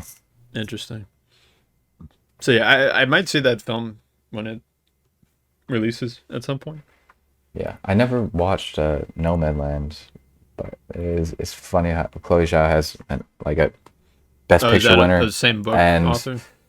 No, she's the director of the movie that's coming out. Okay. I also have not seen that. I don't think. From my understanding, it's overhyped. It won Academy Awards that it didn't deserve, or something. Yeah, nor have I, but it's interesting. It's a wild kind of career that she's had, and very few pictures that have been directed. Is that your? Yeah, you Yeah, just had that's one all more, I got right? to say with the All book. right. I got two more manga series that I caught up with. One of which ended, which I did not know until I got to the end of it. I'm like, oh shit, it's over. Thank God. And that's this one called Comey Can't Communicate. And this one is a slice of life comedy thing. If people listening are in the anime community, they may have heard of this. It's the one where there's this high school girl person who's really shy and doesn't know how to speak words and doesn't know how to make friends, despite the fact that she's the most popular girl in school Mm-hmm. and everybody loves and admires her. But she doesn't like legitimately have friends with them because there's like a distance between them because everybody thinks she's the coolest person ever, despite the fact that she can't actually say words. Um, and it's about her trying to form legitimate friendships with them while also forming a solid path of communication between them. Um, and it's at its best, it's very nice and surprisingly funny at times. At its worst, it's meandering and repetitive and overly long, and it should have ended Hmm. 5 years ago or Yeah, something. yeah. Because it started in like 2000. I have it 2016, and it ended in 2025. If it ended in 2020, I feel like it would have been a really solid piece of manga literature. But instead, it decides to take its time and just like fucking just do a bunch of bullshit. I remember there Yeah, was one yeah. chapter about during COVID where Among Us was popular, so they had like an Among Us fucking chapter or like set of chapters dedicated to it. It was like the weirdest fucking thing. I'm like, this is not what I want to see in my manga series. Is the characters playing Among Us? I don't want to fucking deal with that.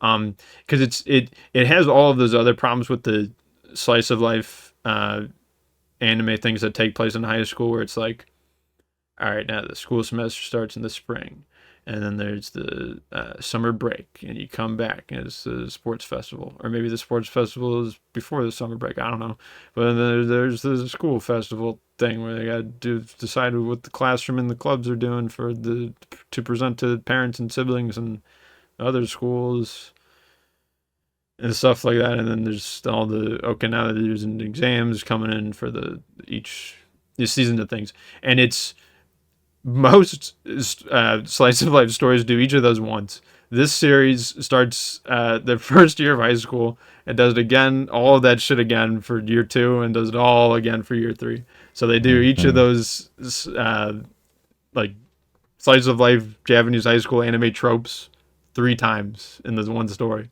and it that alone gets to be a little bit much. If I had to be frank, I don't know if we needed to see all that each time. Um, because the other main thing is that she wants to form 100 friends in total, and so that leads the author to be like, okay, well, I gotta have 100 named established characters who are friends with her, which it takes fucking forever to do that, and it gets to a certain point where like, I go in and out of reading these mangas and stuff, and I get back to them, and I just like see some random side character, and I'm like, what the fuck is even this person's deal? Um, Thankfully, a lot of the side characters in this character are very tertiary, and they're just defined by one trait and one trait alone. So like Mm-hmm. even if I have no recollection of them at all, they just do their gimmick, and I'm like, oh, okay, that's the thing they do, I guess.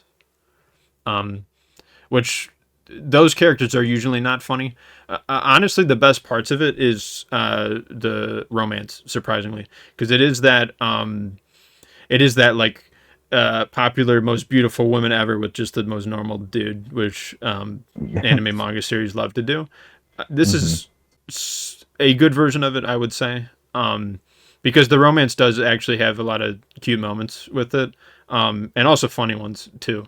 Like my favorite string of chapters is, spoiler alert, they get fucking together, and they're in like that honeymoon phase, and the chapters are like a single page of just like them bumping into each other and being really like embarrassed about like the existence of, oh, I'm with you now. And it's honestly, it made me laugh out loud, and it was really fun and cute just to like that nature of things. It was silly, but that was like halfway through the goddamn thing, or like 60% of the way through. There was all this shit after, and I don't think every single thing that happens in it is useless, but I think it is a Final Fantasy VII remake and rebirth type situation where you have all this fluff. If you just get rid of fucking all that and narrow it down, you have something there. I still really came out enjoying this somehow overall, despite the fact that I feel like I shouldn't have, because I would go back and forth depending on just like the string of chapters that I would read, you know. And if it felt like filler, I was like, this is stupid. Why is this still going on? And then like 20 chapters later, it's like, oh, that was some nice stuff that happened. That was funny and wholesome or whatever.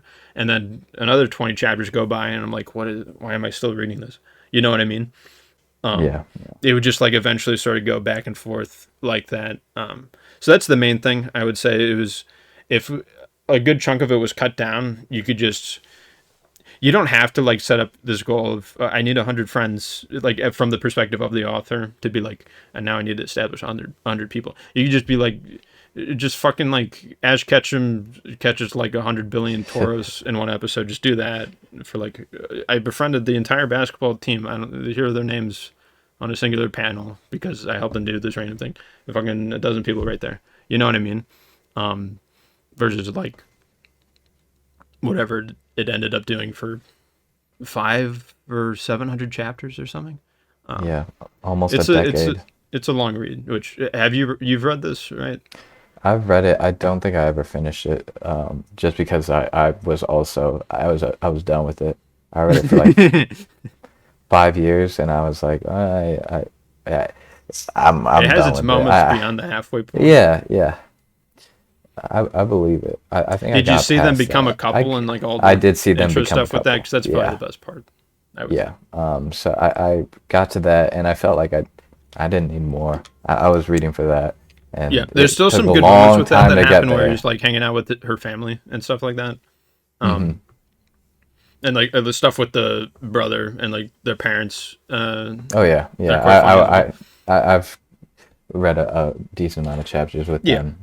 Those are some of the best ones. But yeah, I do agree that like the weakest aspect is like some of the later characters that were introduced are like, man, what are we doing? Like, Yeah, there's just a dude like, who's a baby or something. Yeah, And it says like yeah, goo that's goo gaga, definitely who and was then on in my parentheses mind, it like yeah. translates what they'd say, Yeah, as if we're like, supposed to I know get it. somehow, or It's the characters are very supposed to know funny. somehow. Like, I don't know how that works. And it was a lot of like game chapters of the twink crossdresser person being like, we're gonna play this game where we explain these things, and for the next 10 chapters it was just that Yeah, for a very long time. So again, just repetitive. Just get rid of like, I want to see like a one-page version of this manga. You know what I mean? Like fans piece together I bet it all would the be important sick. shit, Yeah, and just yeah. like, here's 300 chapters or whatever of all the good stuff. I would be interested in that, but I doubt that's ever going to be a thing because I don't think people care as much. Probably not. But it's still like sort of worth checking out. Like if you like slice of life anime stuff, this would appeal It's a to fun you. one. I would say it's one of these slice of lives of all time. You know. Good way to put it. So there's that, and that finished. And then I was also reading this, not a manga series, but a manhwa series. Despite the fact that when I looked it up on Google just now, it said manga series. That's not right. It's a manhwa. Very different. That being Tower of God. This is the only manhwa series yeah. I've ever read, and it's a very good one overall. It's very long. It started in 2010, and it's still ongoing now. It's split up into seasons. So season 3 just finished, and I think he's on a hiatus right now, and before he starts 4, which I'm not fully caught up with. Season 3, I didn't finish all of it, but I did read a good chunk of it. And and I enjoyed it a good deal. It's about like sort of the backstory of a lot of the most influential characters in the world, and sort of showing off this side of them we have not seen at all when they were way younger and very petty. And it sort of contributes to this idea of like if influential people who are very shallow and they like can determine all these things that will fuck up the world based on like their petty beef. It's sort of a scary thought. And there's some real world things that have happened sort of similarly to that. And so it's interesting to see in this world all these like powerful ass dudes, like the ideas of them being built up over time as these like essentially legends, right? And seeing the humanization of them unfold in some chapters about some of their backstories is pretty interesting. And it would jump back and forth between that and present stuff that they're involved with. And it's really good. Again, I haven't finished it yet, so I still have probably 20 more chapters or so before the conclusion of the part, but maybe I'll talk about it next time if I have anything further additionally to say. Out of the 4 things that I mentioned today, it's the thing that I'm most excited and interested in. Berserk I overall like more. It's just in a awkward spot. You know what I mean? Yeah. But as far as like the ongoing things that I've read recently, this is the most interesting one, and I would recommend giving it a shot for people who have only read manga and want to experience something a little bit slightly different. It's still going to have a lot of there's going to be an intersection in tropes, archetypes, and the like, not in a bad way in the context of the story at all, I don't think. The people complain about the art style being shaky either throughout or especially early on, which he definitely gets just better early on. It's like it's not the best thing ever. I don't know if I'd even call it bad necessarily. I think people are just spoiled by the epic qualities of most mainstream mangas that have been released. You know what I mean? Yeah, I'd say that it gets very good. It is art rough gets very at first, good but it gets better. It improves a lot. It's a different issue as you get later on in the series, where the legibility of some panels is kind of tough just because of how much bullshit is on screen. Yeah, which is like how I felt. He still has some issues with bodily proportions every once in a while, with like head, shoulder, proportions. And then also like facial expressions. It's not fully like there with in terms of like when people are yelling and their mouth's open and the way their eyes form, the eyebrows, like to describe it, maybe it doesn't sound like I know what I'm talking about, but when you see it, you would understand that. Like I could sit there and be like, oh, he's yelling in a ferocious manner, even if that may not exactly quite look like that in the most accurate way possible. You know what I mean? That I would recognize that, other manga artists can maybe pull that off. This is just a little bit different. But if you get past that visual side of things, I think this is one of the best action adventure stories out there, honestly. Yeah, no, it's excellent. It's a grand scaling narrative that is reminiscent in my eyes to One Piece in that sense of scale and world building. It's one that I would feel comfortable comparing to One Piece, which is, high credits. It scratches the same itch in the sense of mystery with the world, as well as the slow uncovering as you go up the numerous floors. Definitely very cool. And the power scaling is insane, man. They start off like with little baby Goo Goo Gaga fighting, and then they're fucking gods, and they are fighting gods, and it gets ridiculous towards the end. The amount of powers this main character has, bro, you could write a whole short story. You could fill out like a 500-page essay on how About all many the shit he things he could do has. Yeah, at this point. it's very funny. I lose track. He could probably whip out some Yeah, I legit have no ability idea that he what he could doesn't. do. I just He assume doesn't he could do use fucking half his everything. shit all the time. Well, it's and kind of it's hard for to whatever after a reason. certain point. Yeah. Because, like, for one, as the author, how do you even remember all that shit? And then Right. second of all, in universe, how do you even remember all that shit that you have access to? You know what I mean? Like, yeah, I feel like you would rely on just like a couple moves every time. Oh And be yeah, like, it's like I'm not okay, in gonna this remember situation, I use every option single A. thing In I this have. situation, I use Yeah. option B. You know what I mean? Yeah. And you're only gonna retain so many of those, even if you're fighting dudes all Yeah, the your time. bread and butter. Yeah, exactly. So, but it's a very good series that we would both recommend. Absolutely. And that's the books. Onto YouTube, which I actually have nothing because I mean I probably saw something, I just forgot. Yeah, I didn't see anything noteworthy that I would point your way. I'm slowly but surely making my way through campaign 3 of Critical really? Role. And it's slow, Yeah. but I'm enjoying it. There have been good moments. How far are you in it? I'm I hit episode 100 or just around 100. So Were there 20 how or many so. are there in total again? Are there? I think there's like 120 something, Oh, really? 126 Okay. or something. Yeah. So You're nearly there. there's still some time. Yeah. How do you feel about some of the more? Because have you only just remind me? Did you watched part of it and then you dropped it and then now you're binging a bunch of it? So like you stopped at maybe episode 20 or something. No, I stopped later. I stopped at like maybe 80 something. Oh, okay. And then picked it back up. Now back at roughly 100, and then gonna try and finish that out at some point. Yeah, I mean, I like D&D. I like them. They're fun. Yeah, it's hard to dislike for if you Yeah.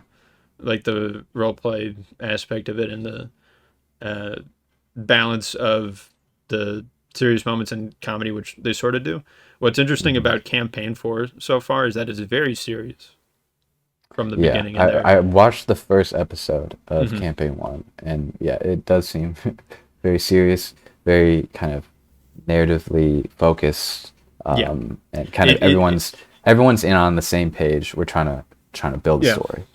But it feels more. It leans more almost into that conspiracy of like it's all planned. It's all pre-written out by like the.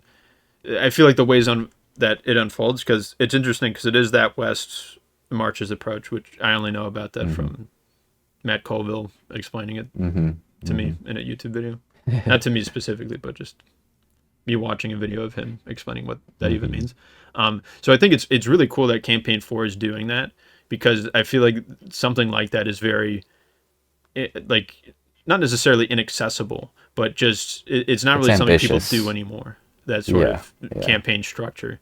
So it's really cool that they're able to bring that to a live campaign setting, and it also alleviates different people from having to necessarily be there all the time because they could sort of go in when their character's in, and I mean like they're all sort of there on set every day, and they're like in the peanut gallery, I think, just like all the time. So like they're still there. A lot of them for most of them, but they don't have to spend as long doing the things on camera. I for assume the most in part. pre-production, It's just way more pressure on Brennan for balancing all that. Yeah, I assume in pre-production they had They probably had the biggest like pre-production. they had the whole thing. Yeah, without a doubt. Because for one, Brennan had to get all the notes and shit from Matt and like figure out a bunch of things, and I'm sure they worked together on it. I think he's already had that because he did some. Yeah, I mean, he was already working with like on the Exandria random stuff. So like they were already sharing notes in that way. I mean, and this one isn't set in Exandria at all, right? So he gets to do his own thing. Yeah. Which is a cool thing. They're definitely shaking things up with season 4, campaign 4, which is Again, it's like very serious from the start. Like the actors or whatever are like already tearing up and stuff. I'm like, it's like, oh shit. I'm cool with that if we're like 100 episodes in. I'm like a little bit more interested in what I mean. Like if they want to do that, that's up to them, right? Yeah. But I'm just not. I think they're just affected by performing as their characters were. Yeah, it's more of like a performance thing. I think. Yeah. But it makes it not seem fake, right? Mm-hmm. But it when it's real tears by the real people from playing the fictional characters, that's when it's way cooler, right? When we're like 100 episodes That's in true. and there's Yeah, shit going down. when the artifice breaks and you're like, damn, I'm not watching the character That's when it's anymore. tough. This is like, It's oh. like the toughest moments. There's some quote or some shit about Hmm. it where it's like the fucking the saddest moments is when, not when you're watching somebody cry, but when you're watching somebody try to prevent themselves from crying. Yeah, yeah. And it's Hold sort it of like back. that a little bit at points in each campaign. Hmm. Where like some of the cast is just bawling, and it's most of the dudes are just sitting there like, Like stoic. you can't see our faces in this Yeah. podcast show, but we're mimicking the faces that they would make in order to prevent themselves from crying, and it's like that's the shit I live for. In Yeah, the no, that's the as sweet far as those spot. campaigns are concerned. That sense of catharsis is Hmm. very unique and not felt anywhere else. No, yeah, It's a unique relationship to the totally. game, the players, the viewer, Audience. and it all being fake and imaginary and real. It's really It's cool. very unique. Hmm. And again, four is heading in a weird, not weird, just a different direction, right? Yeah, It's because again, it's way more serious. They're still laughing every once in a while about random shit, but it feels like less of that is happening, and part of that is because less of it can happen because the people sitting at the table is circulating in and out. yeah, Very and I often. think it's also just because the the stakes The of the structure story of it. and how it's set up is very Yeah. much Part action of it's that. forward. But like the table banter, there's going to be less of it. Also, again, I feel like because of the people are Hmm. cycling in and out, and when they're on the table, they're going to be focused. Versus like they're sitting there for the full 4 hours, so they're going to be like someone comes up where they get randomly distracted by something, or like Yeah. they latch on to different things that they would not have otherwise if they had only been sitting there for 1 hour and then away for 2 hours and then back for another hour. You know what I mean? Like it'll Yeah, just do it's something very to your interesting. brain differently by only being there for different intervals of time with different subgroups of other people also. So it just like forms a different relationship that I had not uh, considered before when it came to this structure. And now that I'm seeing it, I'm sure it'll still go in cool places and directions, but I do wonder how because part of the enjoyment with it is the comedy that can happen in and out of the actual like story of the that's being told. You know what I mean? So Hmm. I wonder if they'll choose to pursue balancing that more in campaign four, or if they'll just keep it the way it is. 'Cause not that it's bad or necessarily needs it. It just was an additional thing that complemented the other campaigns quite well when it would happen. So I don't know if that's a complaint. It's something. But I Something did enjoy nice. campaign three a lot. How did you feel about some of the more in order to not spoil things, the more fan servicey moments with them? Have we already talked about this? I like it. Yeah. It makes sense. There are moments where kind of Matt peels back the curtain and is like, yeah, this it's not just about you guys. Like there's the stakes that you're dealing with are having ramifications throughout the world and like across the planes. So like there's a lot of things that are you have returning characters. But it just makes sense. Like Spoilers. this is there's a lot of shit going on that Yeah. is going to require all hands on deck. So seeing a few of them definitely makes sense. It's Yeah. happened throughout the rest of the campaigns, and they're having more of a It impact was more in integral in certain three though arcs. than it was saying two. Yeah. Where it's a little bit more reliant on it, which I remember being bothered by a little bit early on into things. But then eventually I sort of accepted it and enjoyed it in campaign three, and I especially enjoyed the way that Matt balanced all that because he had to play all the Yeah. other people's No, it's characters and stuff, which insane. was really Insane. cool to see, honestly. Yeah. Yeah. So No, he's very good about that. Yeah. But Anyways, I hope you enjoy finishing that and then go through 4. I'm actually checking out a bunch of their, not a bunch, but a couple of their one-shots or shorter campaign stuff. I guess that would be things to mention, which I don't have them pulled up, but I mean, they're nice. One of them was like a prequel, I think, thing to Campaign 1, which was interesting.